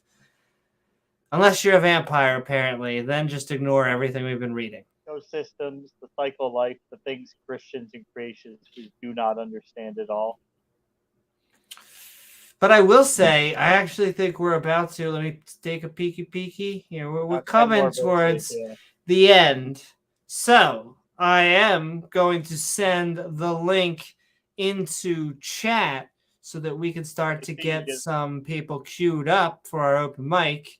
Randolph saw you. What do you think, James? Is Gizmo buying it? He seems a little skeptical. Although he's not much of a blood eater. So Yeah, even as a carnivore, I don't think cats would enjoy drinking blood. no, not on a regular basis. I would not think so. But we're going to finish up blood. And man, spoiler alert, we haven't even got to abominations. So we are, which they love. They love that word. So we got to get through all of this fun as we're reading Duderonomy Chapter 12. And then we're going to our open mic. So let's get through blood because we're having a bloody good time, apparently. Only be sure thou eat not the blood, for the blood is the life. Wow, dude, we are getting really true blood out tonight. And thou mayest not eat the life with thou flesh. Or maybe sending Twilight vibes. No. Morbius, how about Blade? No medium rare steaks. You have to take rare. that steak and cook it like a pot roast because the blood would be bad. Ooh. It's for life. Because apparently that's something God cares about. Thou shalt not eat it. Be a naughty boy. Thou shalt pour it upon the earth as water. Makes sense. Thou shalt not eat it. If you think I just repeated myself, nope. They're getting paid by the word here, apparently. Has to reiterate it over and over again. Then Make it sure may go they well. get the idea that they're not to eat the blood. Wait, James, are we supposed to eat it? With that weird Al song, eat it, beat it, Eat it. I love Weird Al. He's almost gotten basically. He's been given permission to do almost all of his songs, which is fantastic. He has amazing covers that we need to do, like religious, anti-religious covers. That would be funny. I wanted to do a Christmas album. We could do that. I have two songs in the docket: "Take Me to Church" and "Imagine." In fact, I may do two covers of "Imagine," the happy version and the sad version. Just for Sunflower, because that song triggers him so much. Does it?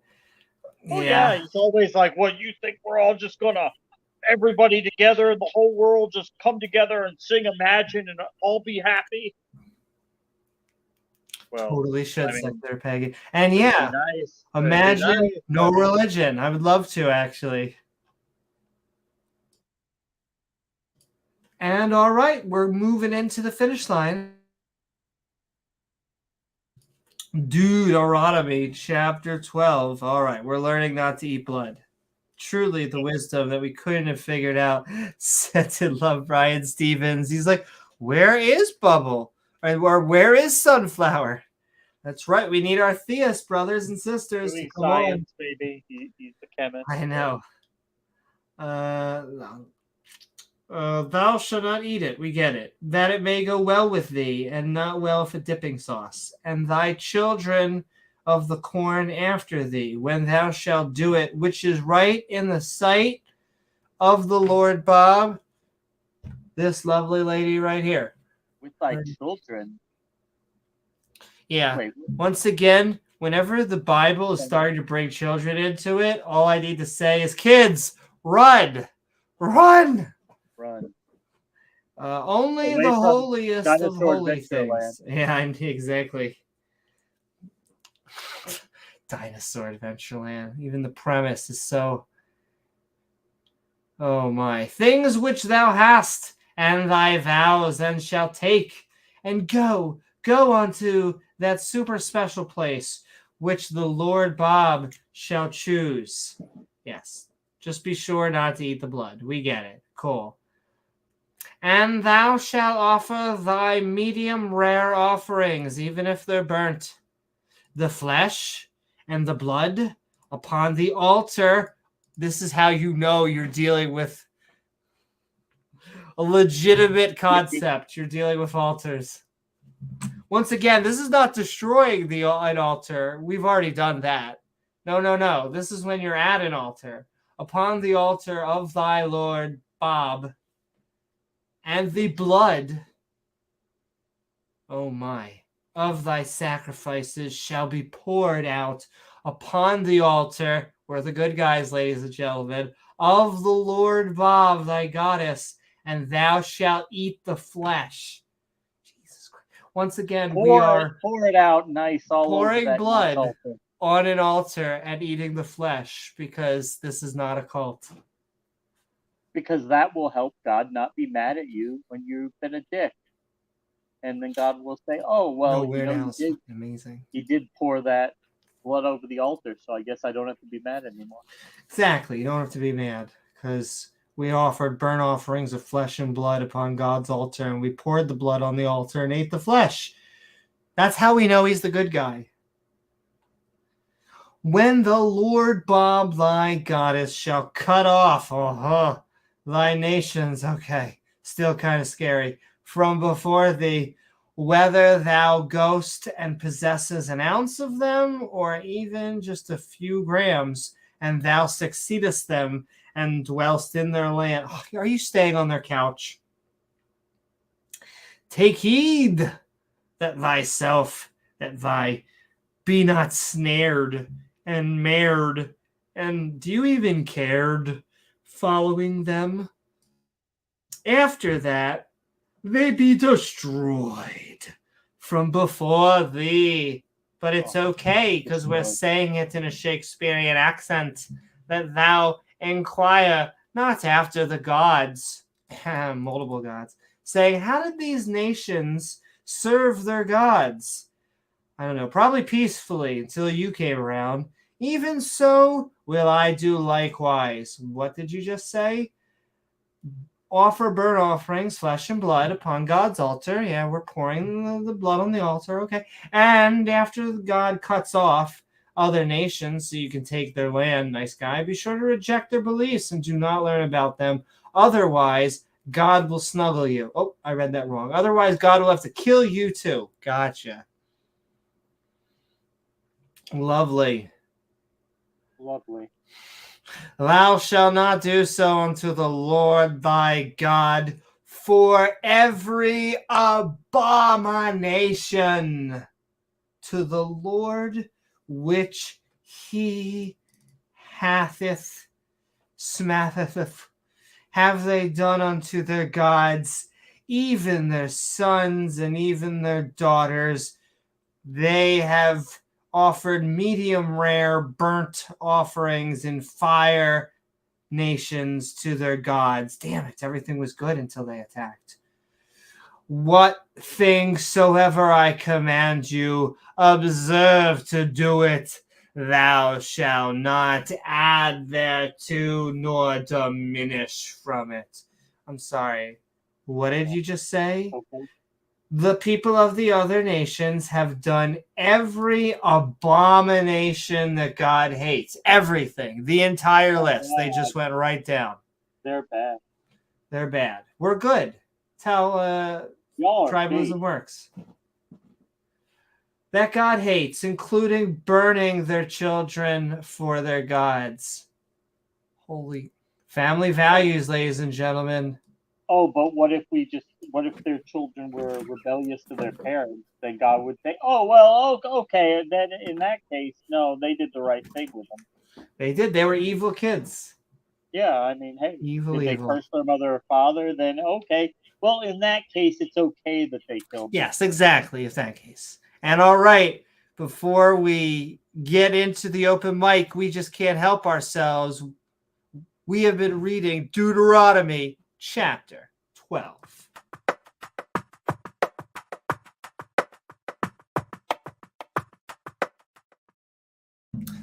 Need a Ooh, review?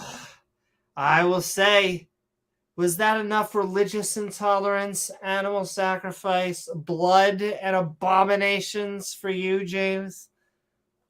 I mean, we've had our fair share of them from God, but It's this true. one was definitely one to remember. Moses, of course, is continuing to narrate, even though he's been given a death sentence and told that he's not going to enter the promised land. My Even though he favorite, never existed. Oh yeah. even though he never existed. My favorite part about this, though, is that you could take, well, besides the fact that continually get slavery stuck in our throats and that God has to put men before women, even in slavery, even in bondage. Can't be egalitarian. But not only does he tell us not to eat blood, which I think we could have figured that out, not only destroy the blood of the others, it's just weird, really weird when a God tells you to pour blood over an altar and eat flesh. I don't know. What about you, James? Have you done that this week? Have you poured blood He did over an par for the altar? course. He's always very particular about the altars and spraying and pouring and sprinkling the blood around them. So it's It's true. it goes with the territory. And I just like to hope that by the end of this Bible study, we will have created an abomination. That's what really warms my heart. I Without think turning it to snow. we're safe there. Exactly. But with that, we have both Soldier of Science and Beamsy backstage, but we want to throw the link up in StreamYard. I'll streamline it easier this time and throw it up on screen because we want to get people who disagree. If you disagree with us, though, we're going to get our lovely skeptic and ranting community up here in a second. Randolph with his puns, with his dad jokes in the chat that he The is worm known guy. for spamming. We love you, Randolph. We love all puns. You trying to tell us you're very punny? You gush in vain. That's right. Well, I want to send once again all of our chat community out there. Thank you. I can't help us. I like to do a hover. I can't do it as well as AJ or Dr. Josh, but I like to have some fun. They like to say you have to love a little bit whoever you're roasting, which brings the process that even in our skeptic stone cold heart, we love even the people that we hate. And, I wouldn't even use hate. It's that, not most of them. We don't really hate most of them. Well, they're so silly that you just have to love the shenanigans as you also push against all of their ideas, basically. Because we can. We love all humans. We're humanists. Oh, my medieval English. Amy Thou shalt stab an interfaith couple in the chest, and they will finally understand what the blood god was all about. Amy will pistol whip the next person who says shenanigans. That's right. And Dr. Josh has a great Hovind and a William Lane Craig. I have to get a William Lane Craig. Atheist Jr. has good Ken Hovind too.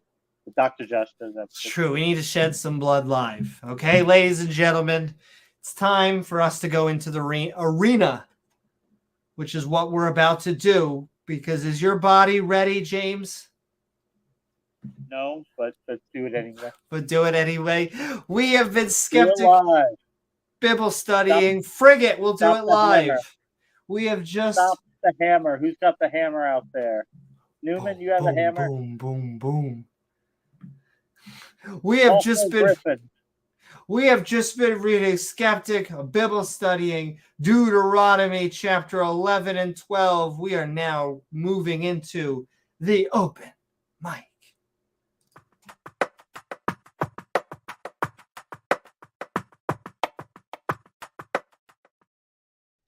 What is up, Soldier of Science? Hope you're doing well. We just read Deuteronomy Chapter 11 and 12. What are your thoughts about the chapters or just the theology that we have been talking about tonight? Woo! Well, first thing I have to say, congrats on the 1K. What? Thank you so very much. Yeah, and then second, I have to say, I mean, the whole blood concept is very interesting, right? Especially when you take the fact that Deuteronomy is like, don't eat blood, don't eat blood. If you're a Catholic, drink the blood of Christ. Exactly. Or So, have some crackers. yeah, so that, I mean, that's kind of interesting. I mean, follow up to that, like, during the story of Passover when, the angel was supposed to come over Egypt and kill every firstborn Egyptian son, um, or any firstborn son, even if you were Jewish, unless of course you splattered the blood of lambs on your doorpost. That makes it How, better. how did they That know? makes it science. I mean, like if I used cow blood instead of lamb, would it really have known the difference? Come on now, could I have passed off cow blood for lamb blood and got away with it? I think I could have. I don't know about you guys, but I think I could have persuaded the angel into thinking it was lamb blood instead of cow blood. And then with that in my intro, I want to finish up by saying I just got off a really entertaining stream with I was gonna see where you ended that sentence. Continue. with LPP and Standing for Truth after the Kent Hovind and Snake debate. Oh my, how was that? It was awesome. And my first question to them, and I bring this up to you because I know James, obviously you debated as well, and Kent has been doing pretty much the same debate for the last couple months, and he always brings up in his debate about the flood and how fossils can't form over long periods of time, and it's more likely they form over a quick flood, right, James? Right. That's kind of his argument, is like Makes sense. There's no makes fossils sense. forming today. Now, how do we know that, Kent? Just Right. He says so? Right. And he says there's no fossils forming today. It was a quick flood. And so my first question I asked Standing for Truth and LPP, I said, hey, this is a common debate tactic for Kent. I said, don't you think it's a problem considering that we had a huge tsunami in Japan and we had a huge tsunami in Southeast Asia?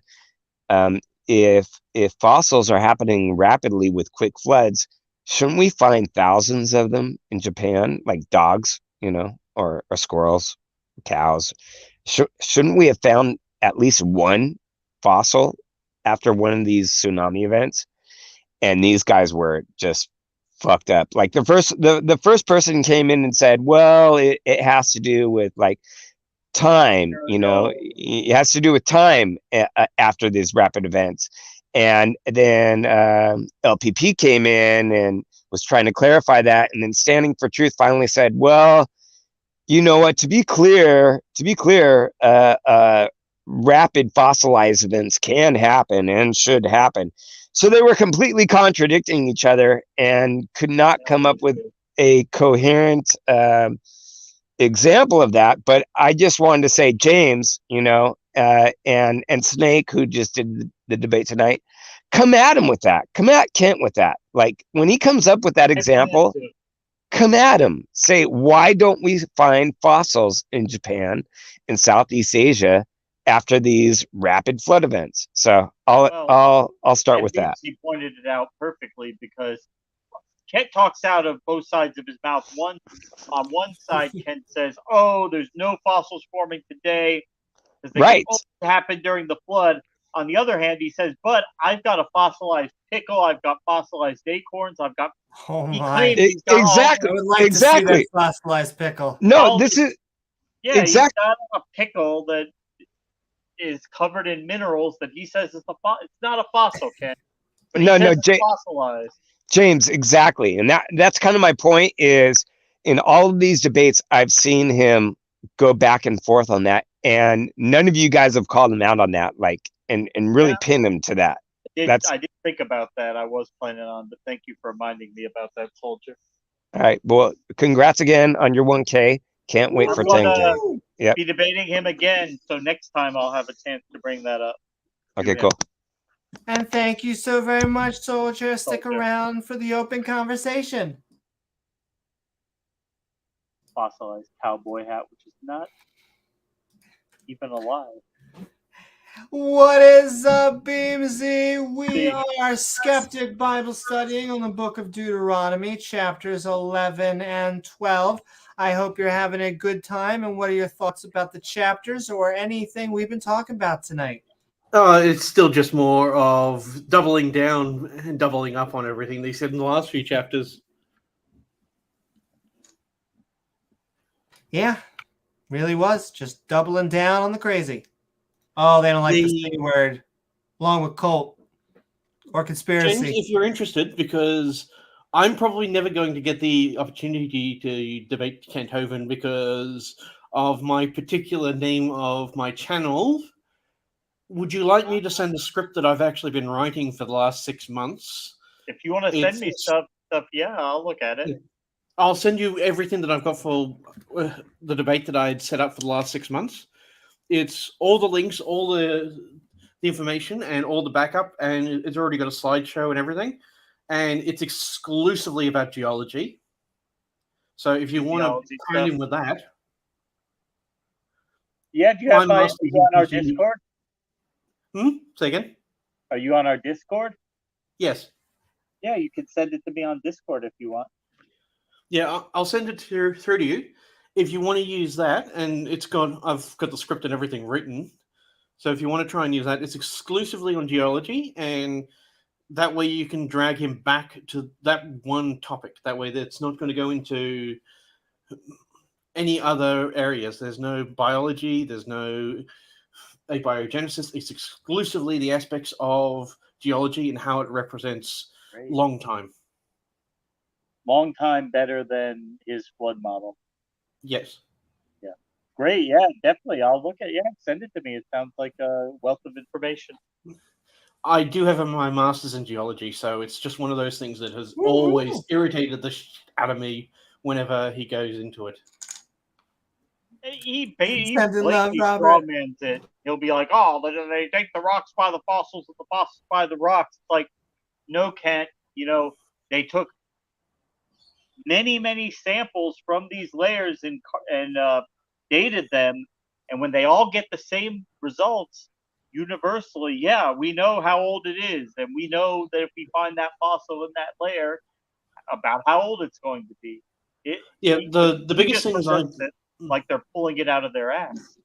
Yeah, the biggest things I represent is the way sedimentation happens, the way incursions happen, and the difference between igneous layer and a sedimentary layer, and how that one can be dated and one cannot. Because he's always like, what do you mean the dates? They're all the same age. What, like one layer blows on top of another? It's a different age. They're both the same age as the Earth. Where are they coming from?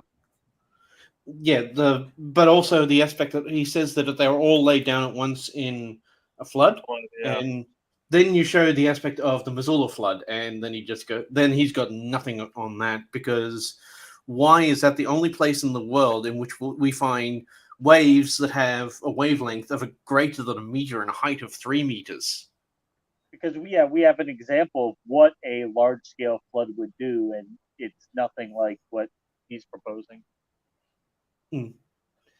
But I'll send you all the data I've got, and it's got all the links and everything. So that way you're welcome to change the script, but it's exclusively on geology and how geology shows long time. My presentation, yeah. Mostly because I never think I'll ever be allowed. If I could just interrupt you for a second, you can actually post the links in chat yourself if you would like, not because you have just been promoted. Welcome to the team. As a moderator now, you are allowed to post links, so welcome aboard. Oh God, we're doomed. That's it wrong, Robert. Yeah. He is saying that Kent has it wrong, unfortunately. Poor Dun Kenty. dun Poor dun. Kenty. It's more the aspect that he flip flops between two different meanings, and then they were horizontally deposited. Oh, but it lays out all in one layer in this jar of dirt. Oh, his sand art toy that destroys the entire field of geology. Look, the entire field of geology, they've never seen one of these things. What do they know? And all right, thank you so very much, Beamsy. Yeah, thank you, Like Beamsy. I said, welcome to the team. We honestly, I'm very biased. I think James is similarly biased in the way. We like theists that are on Team Science, and I think it's safe to say you are. So, I'll be like a half theist. Well, The that's what I very- said, that my aspect of theism exists outside of the aspects of what we call reality, and it doesn't affect how I view reality. That's the biggest thing. I can't. Anything outside of reality cannot affect reality. It's like and three-quarters of the way in the atheist pool. But Yeah. Exactly. And I'm going to bring this up, and then we're going to go into open conversation. It says, well, evolutionists claim, and I'm not even sure if I'm sorry, Wilson is on, if this is like a real one or not. Well, evolutionists claim that humans have existed for millions of years. And I would answer that humans have actually been around. Where is 4? There we go. I would argue that humans have been around for millions. Oh, I'm sorry, Wilson just joined. I feel like, is it too close? You know what? You're so close that I'm going to give you. Here we go. I'm sorry, Wilson. I'm going to give you an intro. You're going to be our last, and then everyone else can just join the open conversation. But welcome. I'm sorry, Wilson. Thank you for having me. Skeptic Bible studying on Deuteronomy chapters 11 and 12. Send in love from even in chat. What are your thoughts about our chapters, the topic, or anything we've been talking about tonight? Well, I do like to chime in that, a lot of atheists, they just claim that God does not exist. I don't hold that position. I tried to put in the chat earlier tonight that I hold the Lovecraftian position that, if there's a God that exists, Azathoth, that God might exist. He doesn't know that I exist. There's a reason we call him the blind idiot. God? No, Azathoth, the blind idiot god. I mean, I've always found the position that God would be evil more in line, or I guess I'll take an idiot, even though there isn't any evidence. I would just say from his text, that would be what I conclude. Oh, I mean, Yeah. Azathoth is... Right now, yeah. Assembly, right now. Come join us. Sending love. Azathoth is described as being neither benevolent or malevolent. He is the blind idiot. unaware.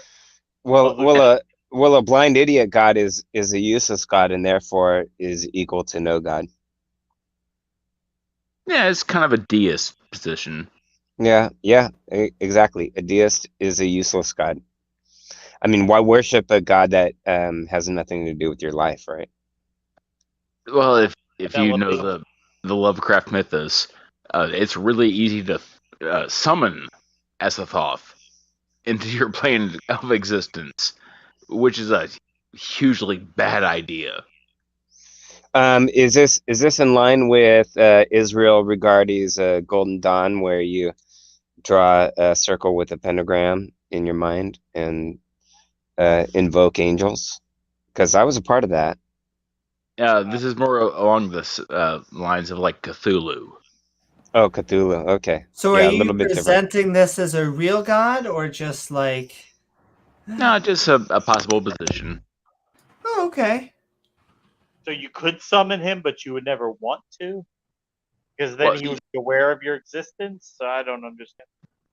No, like you could absolutely like summon him because he's completely unaware. It's very easy to do. But summoning him into this plane of existence would be extraordinarily bad. Would you like me to give a better definition so they can understand it a little bit better?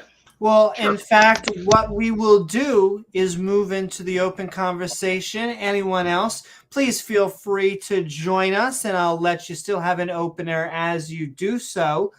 But we are Skeptic Bible Studying, talking about theology, and this is the deck that we are working with. Ha ha ha. Uh-huh.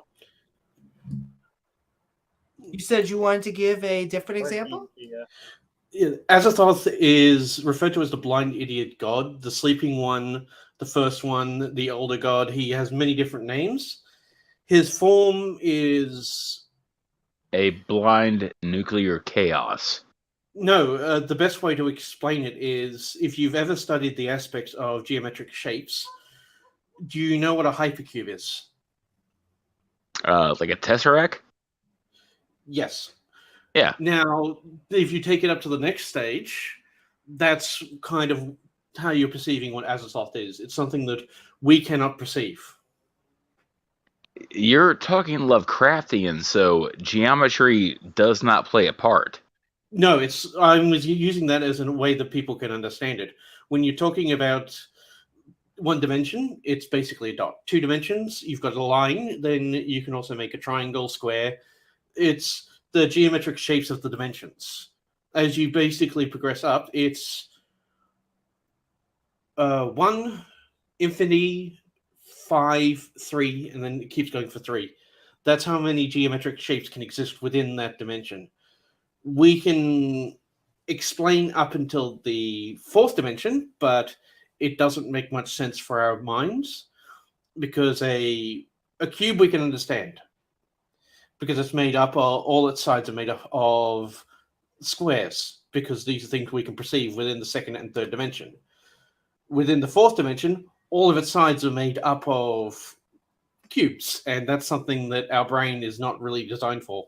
Yeah, it's strange geometry, which is kind of a part of the weird mind of H.P. Lovecraft. Now take it up to the next level, in which now how do you make a shape with tesseracts as all of its sides? Yeah. Yeah, No, that's what I and mean by. this is actually a great argument because if you are to perceive a God that interacts with you, you are perceiving a God that interacts in the 3rd and 4th dimension, just like you said, which doesn't seem to make much sense if you believe that multiverses and could possibly contain multiple dimensions or greater dimensions than just what we can perceive. So it's almost like a God that is made up of more dimensions is dumbing itself down so you can perceive it, which Cthulhu is not actually a god. Cthulhu is more of like a priest of his own species. He's an old being. But like Azathoth is a god. And like he's a god of pure chaos. He His is also children. the first one. Absolutely. The story behind Azathoth is he's also referred to as the Great Dreamer because apparently existence only exists because he dreams it, and that's why the mindless cherubs and the piping and the flutes to keep him asleep and in a dream state. For if he ever awakens, the existence will blink out and he'll be alone again. There's a lot more to it than that, but he only exists because he dreams. Yeah, and so do we. And when he wakes up, we We don't. Yeah, we blink out of existence. My favorite Lovecraftian god is Yog-Sothoth, the keeper of all knowledge. Now I you like can Nyarlathotep. Nyarlathotep is pretty good. But that's my favorite. Yog is good as well. Those two are ones I really like. But Nyarlathotep is probably one of my more favorite ones because he actually might have actually done the Necronomicon Ex Mortis. Well, I mean that was Lovecraft. Like, It still's Lovecraft. I mean, Lovecraft invented like the term Necronomicon.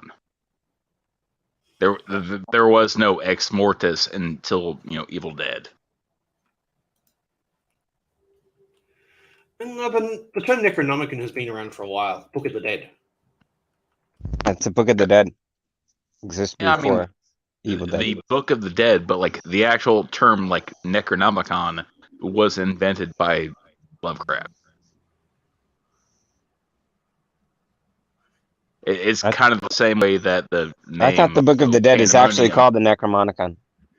No, Sorry? that's what Necronomicon means, Book of the Dead. It comes from a 16th century belief from the what is it again? I'm not very good with Arabic.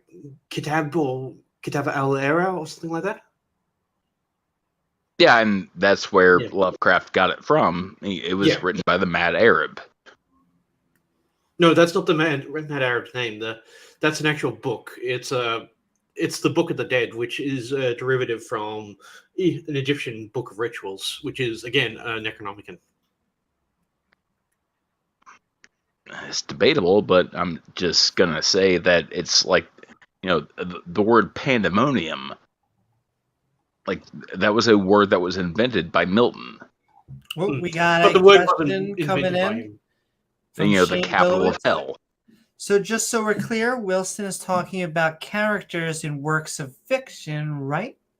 Yes, we're talking about Lovecraftian lore, which is from the books. I mean, are we H.P. all Lovecraft just wrote. talking about characters of fiction? Yes, Basically. indeed. Ours is just a lot more interesting. But keep on sending questions, comments, one-liners in. James W., myself, and the panel at Amy Newman. So, Amy, another one of my other questions I posed to LPP and Standing for Truth, I said, do you think that the term that man was made in God's image, to you, does this mean that God had any physical resemblance of human beings? And the first Christian said, no, that's a spiritual definition or a morality. It's like man's morality. That's what the image is. And then Standing for Truth came in and he said, well, actually, according to the triune God, since there always existed a Jesus, which was supposed to come down to earth, therefore God actually did have part of its essence as being a physical being. And so I followed up with that by saying, so if this triune being existed, for eternity before the universe and physics of the universe existed, why in the hell would it need to look like a human being that has a physiology which is made up of surviving on a planet that needs air and yada yada? Again, they imploded on that one as well. Well, I mean, the sun existed for the planet. Yeah. And then the planet existed before the atmosphere. Yeah. And then somehow the plants existed before the atmosphere. I literally said, why would God need a nose?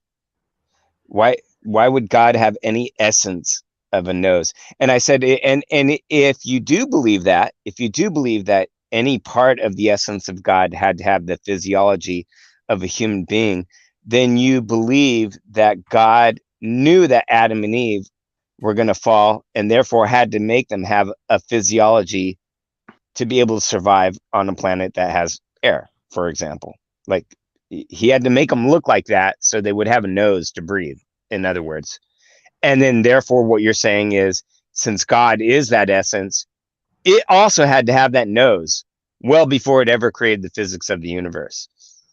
And Standing for Truth said, yes, God had a nose. I don't even.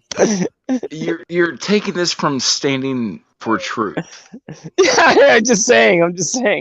I have heard it's awesome. a lot of it's awesome. To me, it's I've awesome. heard a lot of debates from Standing for Truth. Myself personally, I hold myself that I'm a fucking idiot. I like having the conversations, but Standing for Truth is dumber than me. No, and I even represent myself. They tried to ask me some evolutionary questions. I said, I'm not a evolutionary biologist or anything like that. I can't give you Neither specific. are they. I'm not. Neither is he. Like I'm a layman. I'm a layman when it comes to this, and I told him that. And I was like, and I'm a layman when it comes to that, but it just doesn't seem to make sense that a God would have the physiology of a human being if it exists outside of time and space, where the physiology of a human is not necessary at all. Like, it wouldn't be necessary. And I said, in fact, if God made Adam and Eve to live forever, it wouldn't need to make them with any physiology of a modern human.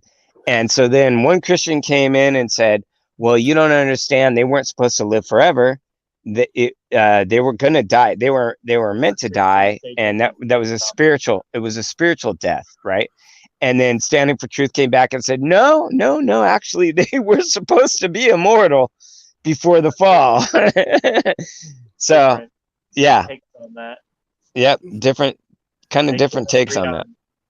If we're made in God's image, why are we made out of the same stuff as every other animal on the planet? Yeah. To me, it's an attempt to think that humans must be the greatest of beings on earth, and therefore God must be like us since we're the greatest. And to me, that's went to the moon. That's just a horrible science fiction writer that has no imagination. Like, you literally have no imagination to think that there are beings that could be greater dimensional beings that are smarter than us. It's just a lack of imagination. Soldier, God had to make everything out of the same stuff. That way we could eat the same stuff, because we have to be made out. We all eat the same stuff. James. They said they laughed at me and said, "Oh, you obviously don't understand what heaven is. There's oxygen in heaven." I was like, "What? That's a first. That's a first for me." And then Standing for Truth followed up by saying, "And you know what? I love eating. Eating is pleasure." And I said, "That's only because you're programmed to eat. Do you really think it's pleasurable to have to crap every single day and defecate out food waste?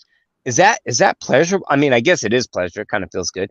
But I mean, you have evolved to feel that way, to feel the need to poop after you eat, or I mean, you have to live, obviously. Right. But I mean, we work for food. You literally are working every day. If you work in a corporate environment, you're working 8 hours a day to make money purely for food. I think that there's more evidence that, just like you're saying, that dopamine is a more leading chemical for motivations than any god. Yeah, absolutely. I mean, if you're saying, hey, I just love to eat, well, that's because you've never had the choice to not eat. Like, literally, if I was Adam and you came to me and you're God and you said, you know what, I'm going to allow you to eat all these animals here and plants. It's going to taste good, but you have to poop it every day. You have to poop every day and get it out of your system. I'd be like, you know what? I'm good with the not eating part. Like, like just let me live forever. I'm cool with that. I really don't need the there's a pleasure weird time of where they eating. were like, they had to eat, but they were vegetarians. So at post True, they did have to eat Applegate, they had to eat, but they were vegetarians. forever. They didn't eat And other they were animals until it rained really hard. And So- after it rains really hard, you got to eat animals. Yeah, So they because were immortal, but they Dr. were Kent Hovind and Ken Ham have proven that all the animals on the ark, when they went on the ark, like they were entirely vegetarian. Yeah, all the Please animals. don't call him that again. Yeah, I'll yeah, have to that's true. slap you That's right. otherwise. That's right. That's right. including the snakes were Yeah, that's right. vegetarian. But the thing is, like, so if they were immortal, but they were still eating, but they were eating not to stay alive because wait, they were immortal. It doesn't even make any sense. Why Yeah. were they eating? That was my whole Why point. were they? Why were Even they a vegetarian. Yeah, even a eating? Why would vegetarian. you even eat fruit off a tree if Never. you're not? Yeah, You would When not. they went on the ark, all they had to eat was hay. Yeah, I mean, literally, when God said, when God said, you can eat from all of the trees except for the tree of good and evil. The first question out of Adam and Eve's mouth should have been, Why? Why do I need to eat? What's the point of food? Well, it tastes good. Do I need it to live forever? No, you don't. You're gonna live forever without food. Cool. I'm good. But the thing is, I have to have this tree that you guys have to be tricked into eating off of so that I can bring in death and hell and then kill billions of people and torture them forever. Yep. So If anyone had a question, like it should have been Eve, like, hey, I just poofed into existence. Yeah. I came from a rib. Why am I here? What am I doing? Oh no, you're here to pleasure Adam because he didn't want to have sex with animals. So there you go. Well, actually, it's because his first one ran off. Happens. Because Adam looked at all the animals and said he did not find one of them to be a suitable mate. So God was like, fine. Not even a sheep? No, he could not. He did not want to have sex with sheep. What do you think? Tell The me- Garden of Eden's in New Zealand? I was just gonna say, tell that to New Zealanders. Excuse me, the Garden of Eden is in Mississippi, you all non-Mormon filth. That's what I've said. What do you think? The Garden of Eden's in New Zealand or something? Yeah, I do. I think that. This is actually what happens when you look at these issues like that are seemingly insignificant, but you really take a look at them. None of the shit makes any sense. None of it. Yeah. It does That's if true. you Missouri. can actually look at it Thank in its you. context, in its historical way. But But the way if you read it literally, it doesn't make any sense. well, the way that they're presenting it today, knowing what we know today, but still trying to defend the literal interpretation of it, it just doesn't really. It doesn't make any sense. Though, if Yeah, you that- do like the think it literal makes code? sense, you have about 20 more minutes to come on to any one of us, which is kind of hot. No, So you no, should no. be on this open mic. And we are talking Thanks. the book of Deuteronomy. Okay, I'll take one to the team. You can do it on me or my sheets. I have to do laundry every other day from this podcast. We have been reading the book of Deuteronomy chapters 11 and 12, as well as having some theological back and forth. In fact, I think we've been talking snakes, and well, we'll just call it the cycle of life for those who've been eating. Well, and we've also been talking about blood, and I think Oh, this the brings up a good point. What happened to the God of the Old Testament who loved all these animal sacrifices, loved him some son sacrifice, and then all of a sudden was like, you know what? I'm good now. I mean, you guys don't need to He gets burn. cranky. You guys don't need to burn animals for me anymore. And even the thought of like a God creating a world where he's really hip to you burning some animals to please him. Sounds really psychopathic to me. I think anybody else too, I you think know. scapegoat logic in any form is just evil. Yeah, Well, it's we just call that Raiders of the Lost Ark, and then New Testament we call that New Crusade. Or right, Last Crusade. I'm sorry. right. No, it's okay. Call it new. You don't want anything old. We learned that in the last podcast. I mean, if I was God and people were burning some animals for me every day, I think I would kind of miss that after a couple thousand years. I think I'd want to bring Well, it back. I I'd think want to the bring it much back. more rational answer is that it was the people, they got tired of doing these stupid animal sacrifices, so they came up with a theological loophole that where they wouldn't have to keep killing animals, so God wouldn't be mad at them, and because they probably realized themselves, this is fucking stupid. This Yeah. is Can't stupid. eat children. Why are we killing animals so God won't be mad at us? Can't we just have put an end to this? Oh, maybe we'll kill Jesus, and then Need to we won't kill have a dude. we won't have to do this anymore. I mean, to be fair, killing a lamb or a sheep is way better than the killing of humans like the Aztecs Well, or the Incans did. You know, I I mean, feel like it we becomes evolved. We evolved. romanticized. Yeah. Like, in a way, the more horrific it is, like, we kill this one guy, somehow it's better. But I will keep saying, if, like, we were watching a Jordan Peele film and we just, it's a family and they come and they meet a group in a village and they're like, holy moly, you guys are all wonderful. You're all amazing. You all treat each other so well. What are you guys doing in the center of town?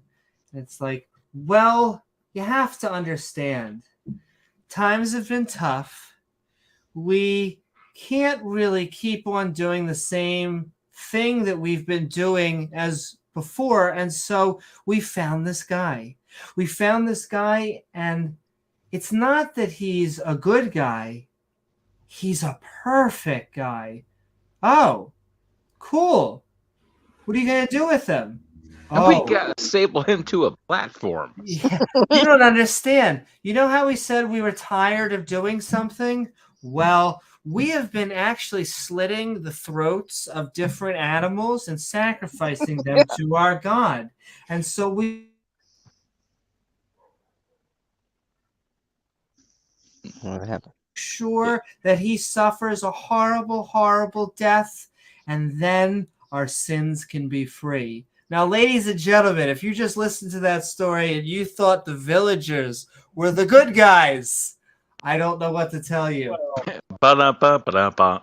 It's not that it was a real sacrifice, though. It was a Yeah. literary loophole that they made to get out of it. It wasn't. Oh, sure. Like, Yeah. if you take on sacrificial logic, it's just like once you start to take on miracles. Like, you could start to play canon battle in between which is better and which is more. It's just a simple. I like pseudonym. He's like, that's a Jewish problem. Let me tell you, it's an Abrahamic problem. You can't scapegoat. Scapegoating does not work. There's nothing you can kill.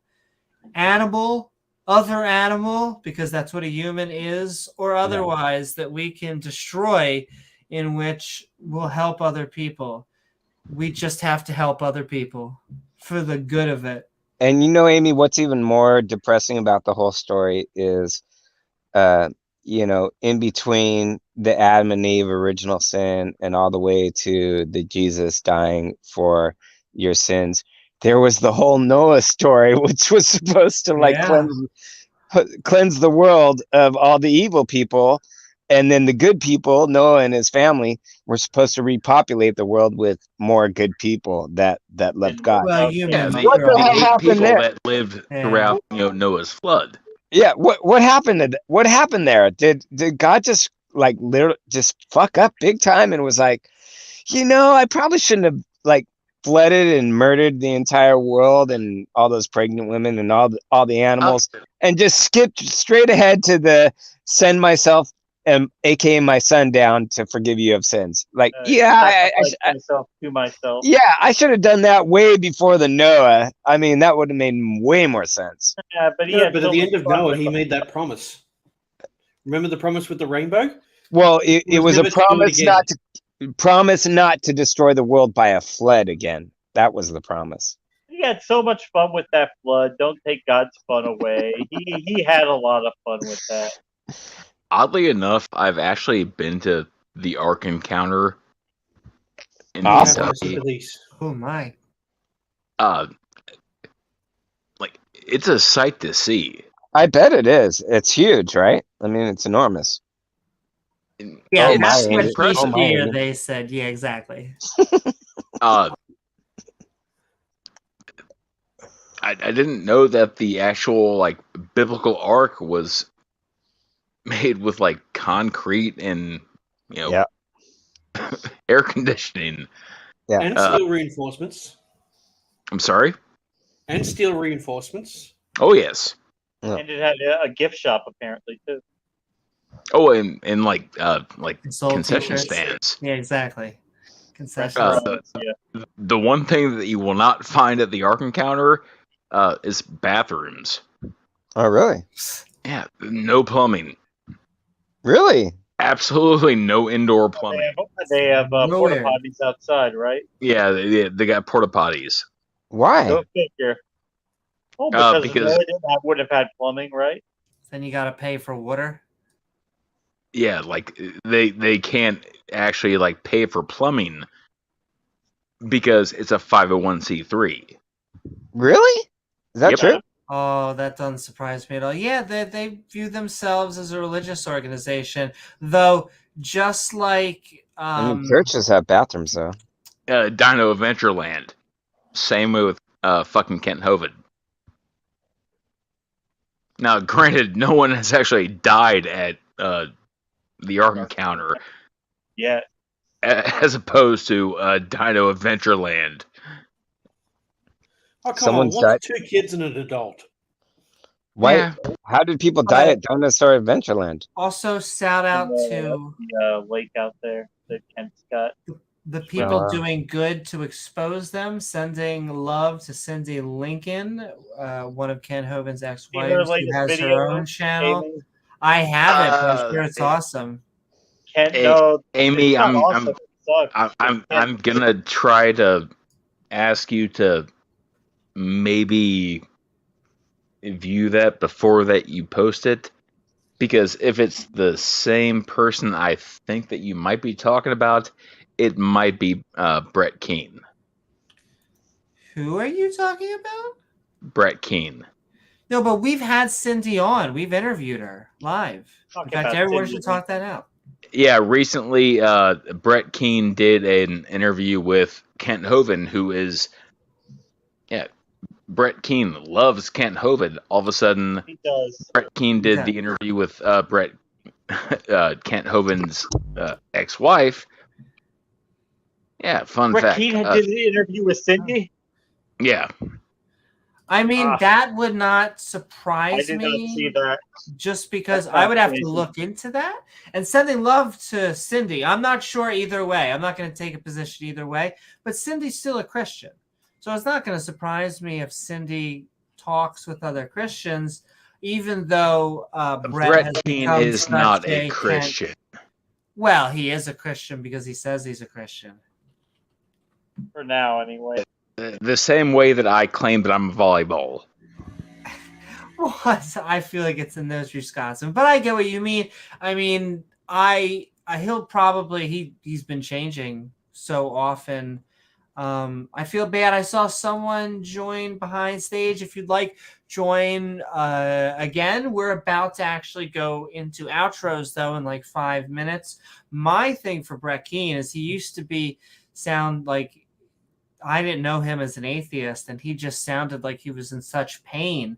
And now he's gone to like true Sith mode and is now a Ken Hovind shill, trying to get his attention, which is just I don't know. Hopefully that's just a phase. Who knows? Yeah, it's kind of funny how like domestic abusers like they tend to flock together. Ah, That's true. You know that Brett like got arrested for beating his wife, Domestic right? violence. Yeah. Doesn't surprise I did anybody. it, but that's okay. If that's true, then holy fucking, I'd have to condemn him. Just like I always make jokes about Kent is a gravity teacher, and I've heard things about certain skeptics that like to fight over agnosticism and atheism, which I think is a silly battle when agnosticism and atheism him is being a just predator, yeah. yes. And so, yeah, I don't believe. You're talking about Steve McRae. Listen, I'm At least just you're saying the Like the name drop. that you're the one person talking about Steve McRae. Bless your heart. I am not a fan of anyone who practices gravity experiments on women, and I hope that they get peer reviewed by a jury of their peers, no matter who they are. I'll just put it to that.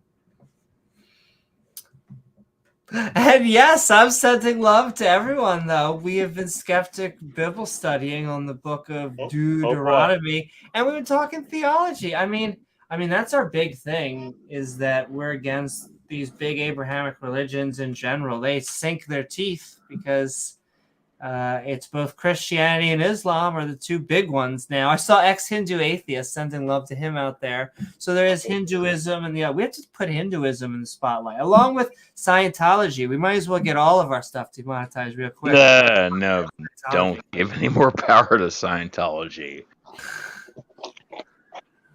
We just like taking hot shots at all the conspiracies and all the woo. We should do some James Randi inspired stuff that maybe more.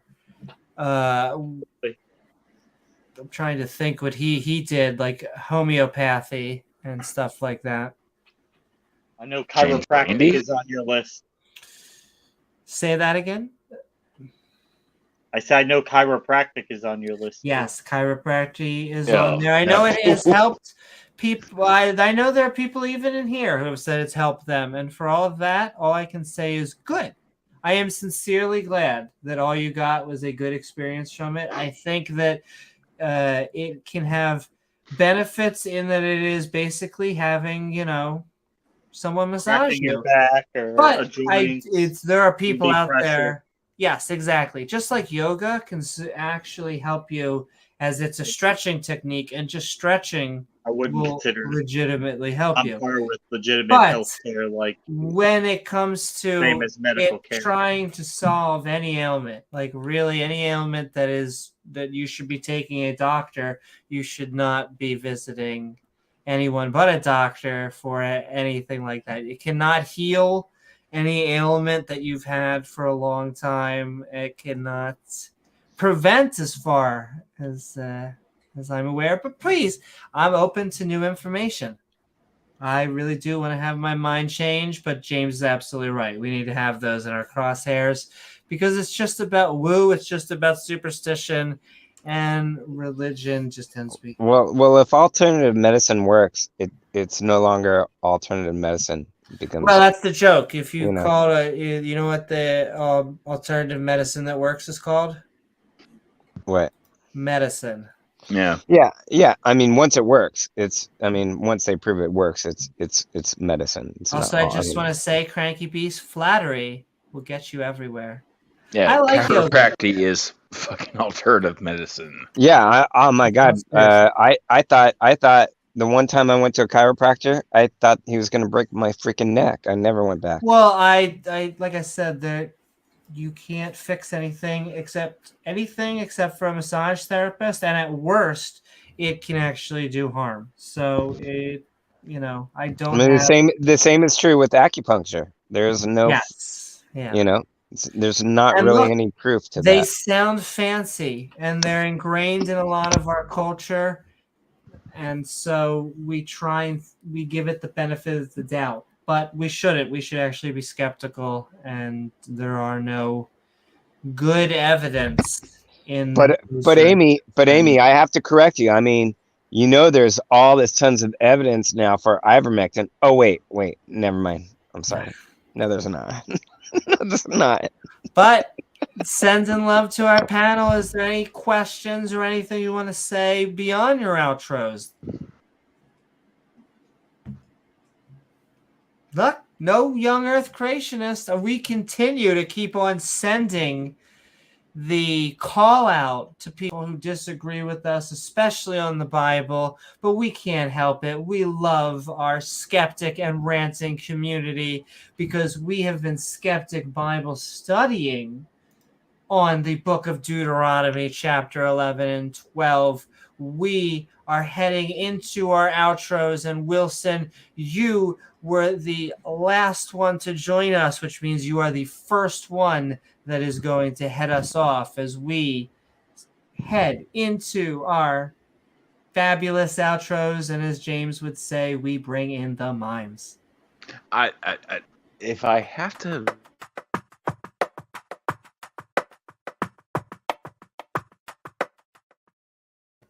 You absolutely have to. In fact, I'm sorry, Wilson. I am so glad that you joined us. We have been reading the book of Deuteronomy, chapter 11, 12, and then we had a fantastic open dialogue. Hope you had fun. Where can people find you? And what are your final thoughts? I don't have a channel. I'm just a random drunken idiot that just Amy Newman exclusive. You heard it right here. Yeah, I just like to chime in on other people's channels. I do believe my favorite Bible passage is John 21:25. Give me a second if you would like. Say that one more time. John 21:25.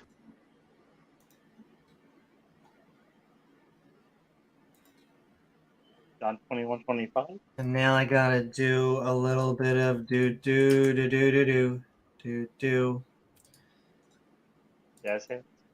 Jazz hands, basically. Hold on, it's loading. And we're going to here. No, we're actually going to here. For all the apostles. All right, we're on John chapter 21. Or was it?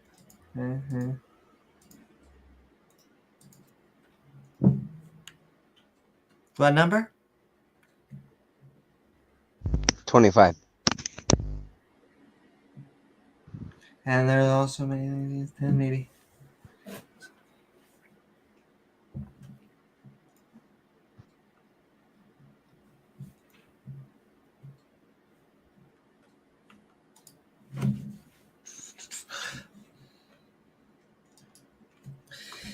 And 21, 25.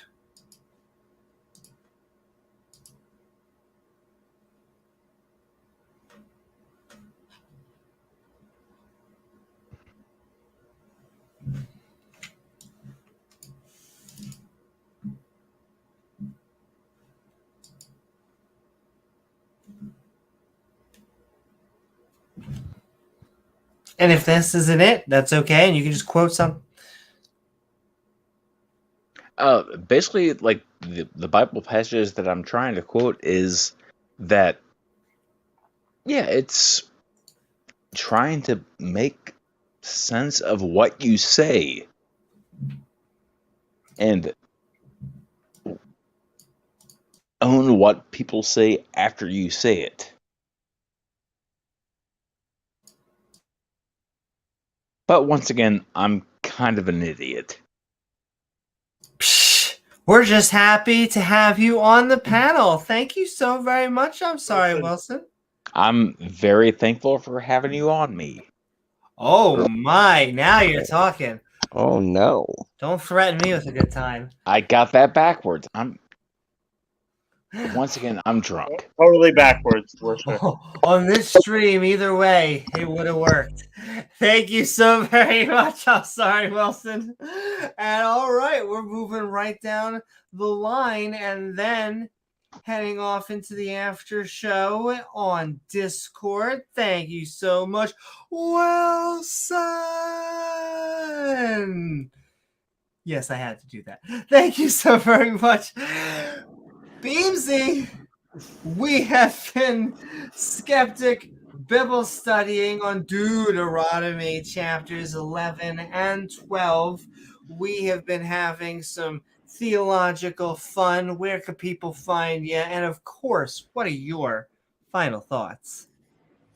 I don't really talk about the channels, like I said. I just like to keep it a bit more underhanded. But Wilson is a good example of be careful who you speak to, because sometimes they might just speak back, but only in your own head. Oh my. How dare you? No, that's a good example of it, because Tom Hanks was talking to Wilson, and Wilson was only talking back in Tom Hanks' head. What? Wilson isn't real? He's real in a sense. Wilson!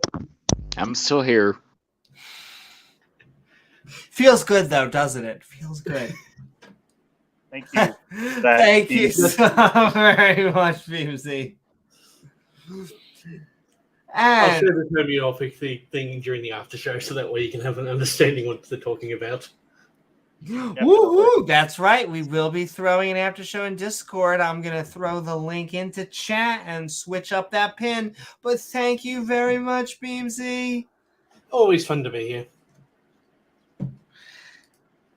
Soldier of Science, what is he up? is. We have been Skeptic Bible studying on Deuteronomy chapters 11 and 12, as well as some theological fun. Hope you had a good time. Where can people find you? And of course, what are your final thoughts? I mean, Amy, obviously they always find me on your channel about Woohoo! once or twice a month. I don't really talk on my own channel at all. I think this is a very entertaining time in history that people will look back on and say, there's like all these smart theists who are really great at their own arguments. They're great at computer science and putting on their own streams and presentations with the most horrible arguments that we've ever seen in history. And for me, a former theist, a former Christian, I was Christian for almost 40 years. If I had these, I made this same statement to James of Modern Debate, who kind of chastised me for being condescending, because the statement Condescending. No. Yeah, no, he did. I was literally on his channel.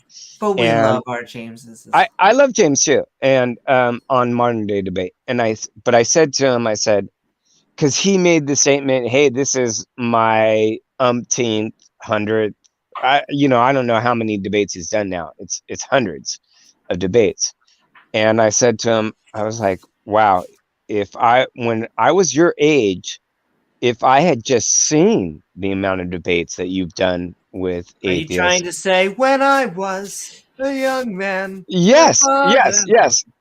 When I was a young man, if I had seen, just watch the debates that you've actually moderated in, I would have been an atheist 20 years sooner than what it took me to, because I didn't have that ability to go online and see these arguments.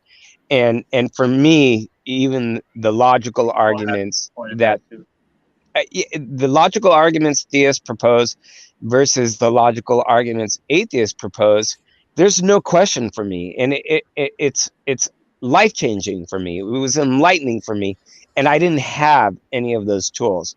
And James literally said to me, hey, that's condescending, Dave. Dave, that's super condescending, and what are you trying to say that? And I'm just saying, I'm just making an observation, And can James. I ask, was that in text or in voice? No, he said it on his channel. Really? Yep, Because he said. because text. Well, maybe if you were in text. No, All I'm no. saying, if I'm going to give the benefit of the doubt. Sometimes text is very cold. Even Yep. I can be kind of a little bit more bitchy when I am in text, which I So try and. so it was actually a super chat that I did, and it was after the debate. So it was like, he always stays after on his shows and talks. And I did a super chat, and it was after he had made the comment of how many debates he's done, and I made a super chat, and I was just like, wow, that's a lot of debates. If I had seen that many debates when I was your age, there was no way I would still be a Christian. And his response was like, hey Dave, that's super condescending.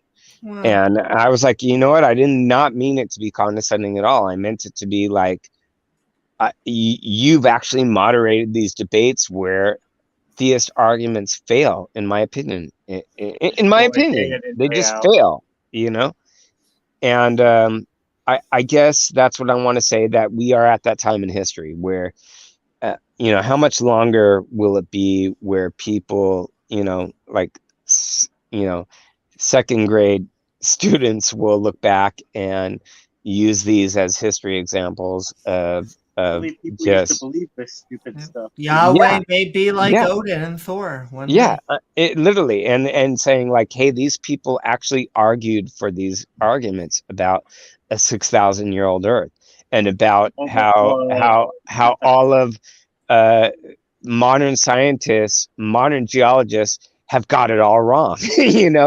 It's an amazing thing to me. It's an entertaining and amazing thing for me, and I guess that's the point I want to get across is, I'm not a scientist. I'm a soldier of science, because I really truly believe that as humans we have to look up to experts, and we have to, all of us, find one method, right, of determining our reality. And you don't have to call that science if you don't want to. If you want a new word, that's fine. But we've all chosen a word and method of how we define that reality. And I think it's fallacious to say that, oh, computer science, totally valid. I followed that. That's why I stream. That's why I have this modern computer and this modern databases that I use. That's all good and fine. And this science over here is great and perfect. But evolution, nah. Sorry, guys, that's totally bunk. I Can't I see just it. yeah, Not something.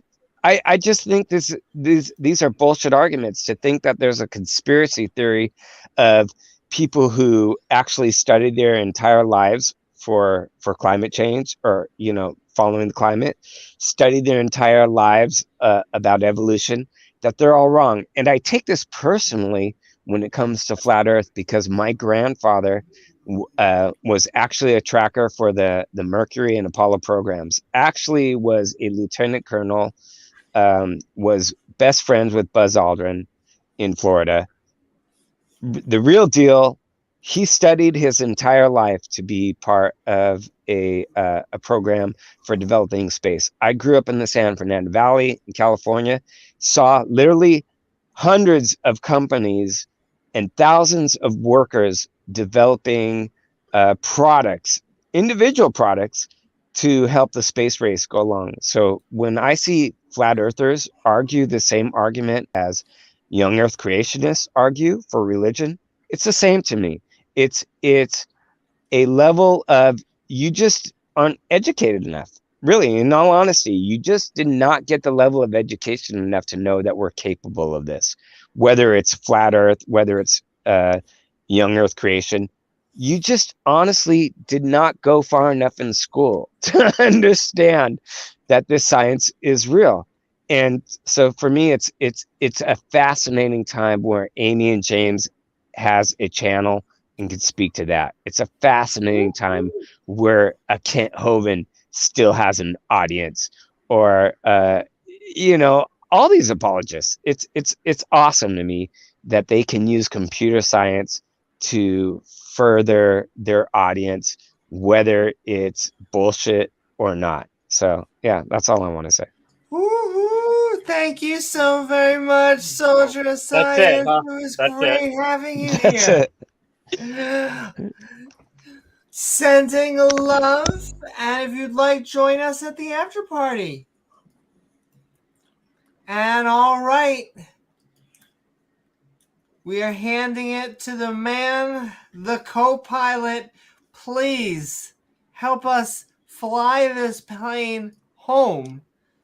James W. We have been Skeptic Bible studying on Deuteronomy chapters 11 and 12. I hope you had a lot of fun.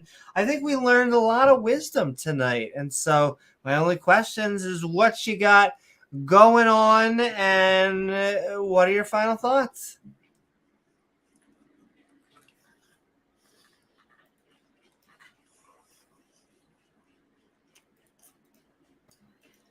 I cannot believe that you would say something so daring and so brave. Oh, Thank you, Amy.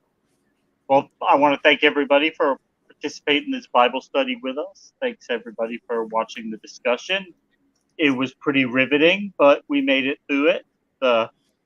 Bible wasn't necessarily riveting. It was kind of terrible, sandwiched in between boring, but we still made it through as we can only thank God that we did. But anyway, thanks, guys. We killed our way through, or, Bible style. Oh, say hi, Gizmo, and yeah, have a good night, guys. Hey, Gizmo, bright lights. Hi, Gizmo. And all right, thank you so very much, James. Thanks to the audience. Thanks for the super chats and stickers. I know, yeah. I honestly can't thank you enough. Thank everyone out there. Thank everyone who was watching. And of course, this was our first episode where we got to have super chats, super stickers. We got to have a whole lot of fun. I really do want to thank everyone out there who made it possible to get us past 1,000 subscribers. We are going to be having a 1,000 subscriber party, in which is going to be, of course, an open mic so that we can get everybody on after our opening statements, and we will have some fun. And we were really thanking everybody. And I'm trying to think anything else. I'm going to just do cat alerts, because the producer, of course, is the one who makes everything possible. But I do just have to give shout outs to Moonlight, who is sleeping, and Penelope, who's sleeping. So this is a very cat themed. We love our kitties. Show. Exactly. We love our kitties. With a rubber ducky there. I love on your counter there. Hi, Penelope. That's funny. Penelope heard her name and she wanted to say hi. Woo-hoo! She's such a smart cat. This kitty will sometimes chase the cursor on the screen, and I have to be like, no, it is yes. I'd be like, it's not a touchscreen. I'm gonna have to get her a touchscreen. What was the question you just asked? I completely forgot. My mind's going blank. Rubber ducky. Rubber ducky. I love this rubber ducky. A great, ladies and gentlemen, if you are a new programmer, all right, it's going to sound crazy, but you want to help debug your coding, okay? And you have no one to talk to. No one cares about your debugging process, whether you're in pseudocode, PHP, or C++. What you need, ladies and gentlemen, is a rubber ducky. All right? You're going to sit there, and all you're going to do is you're going to talk to the rubber ducky and explain your problem. Rubber ducky, I need an account system. Well, if you need an account system, I guess that means that I'm going to have to get a database, and I'm going to have to get the entry. And you just work through all your problems with the rubber ducky. I'm telling you.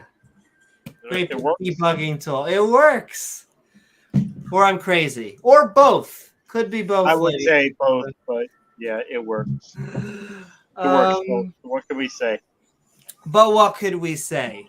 I think that, ladies and gentlemen, everything in between. Check out the LGBTQ plus stream, ally stream, I have to send out love for Bugay Jesus on TikTok because I forgot to give him, I think, a shout out last time because I had already written my pre-intro. So this is a shout out. Bugay Jesus. He is amazing. You should be checking him out, as well as Beck and student Dr. Ben. They both did the 1000 stream with us, with Oz and Jenna, working backstage to make everything fabulous. So we have to give them a shout out. Go check out all of that awesome non-believer content.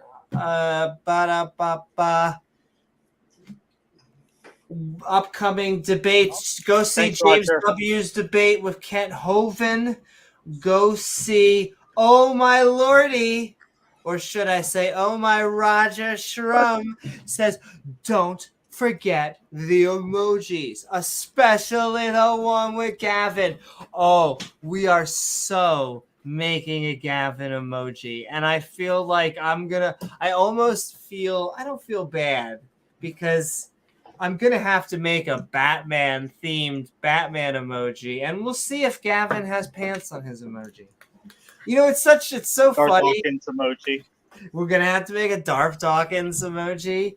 And once again, we're taking selections. We may have to do polls on both Patreon and on the YouTube channel itself, and maybe just some fun ones that we think of.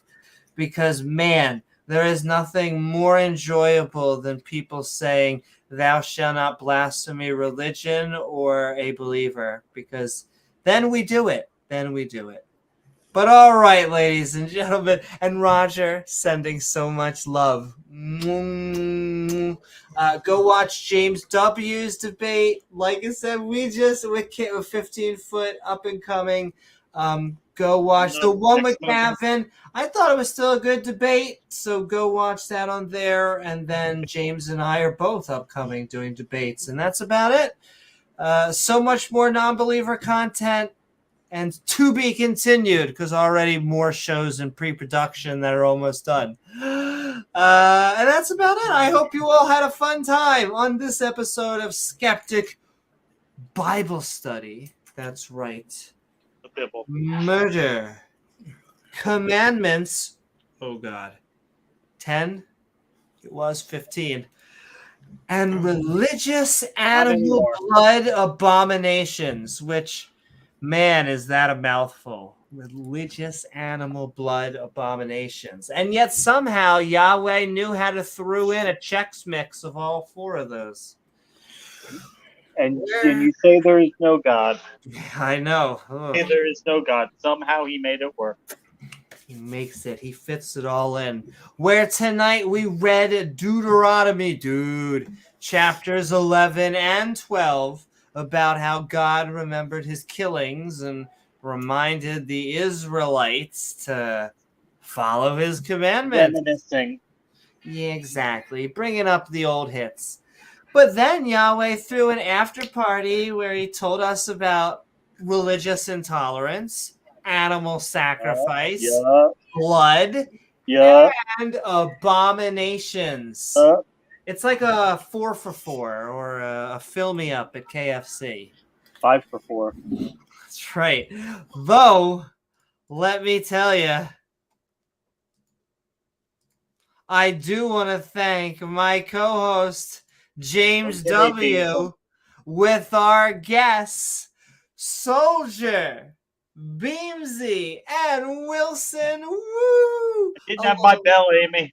I know. I almost had to go. Bing, bing. I miss Peter now, sending so much Where's love. Peter? Gonna go for it. I can't even help it. YouTube.com/gonna go for it. YouTube.com/atheist junior. YouTube.com/R and Ra. That's right, ladies and gentlemen, because atheists do it #better. We don't have to fight. Exactly. You're not going to wake up tomorrow and find like the atheist versus atheist takedown video. And if you do, it's because someone's being a dick. No, I'm sure there are people out there, but it's generally maybe a political subject or something. Who knows? But generally speaking, the hot tub is fantastic. The water is fine. Come join us, ladies and gentlemen. Once again, I want to thank our awesome mods who make this stream so great, the lovely people in chat, and viewers like you. If you enjoyed the show, please don't forget to like, follow, or subscribe, because then you gain access to that bell icon, which when set to all will send you reminders to see our premieres or be part of our live streams. Or hey, maybe leave a comment after the video's done. If you'd like to come join us, we will be heading to Discord afterwards to chat with the community, the link of which is in the description below. Doggy. I know, the kitties are saying hello as they scratch. Finally, if you'd like to help us make even more fun content, we offer some... Do we? Kitty perks. Are you sure? Are you sure? We offer some kitty perks to our kitty overlords. Hold on, just making sure they're okay. You doing okay? They're adorable. I love our fur babies. And once again, shout out to Scott Duke and Answers in Atheism over there, reminding us that, you know, kitties. Yeah. Well, and Leo, Leo hangs over. We need to head back over there. Sparkle heads out over there a lot. That animals do have thoughts, and they were proofed into our existence. Okay, gosh darn it. We offer unique perks for your support at patreon.com/Amy Newman. I'm Amy Newman, and Peckle do. We just love you. Hope you have a fantastic night, and we will see you all in the next adventure of Skeptic Ball Z. Good night, everyone. Mwah.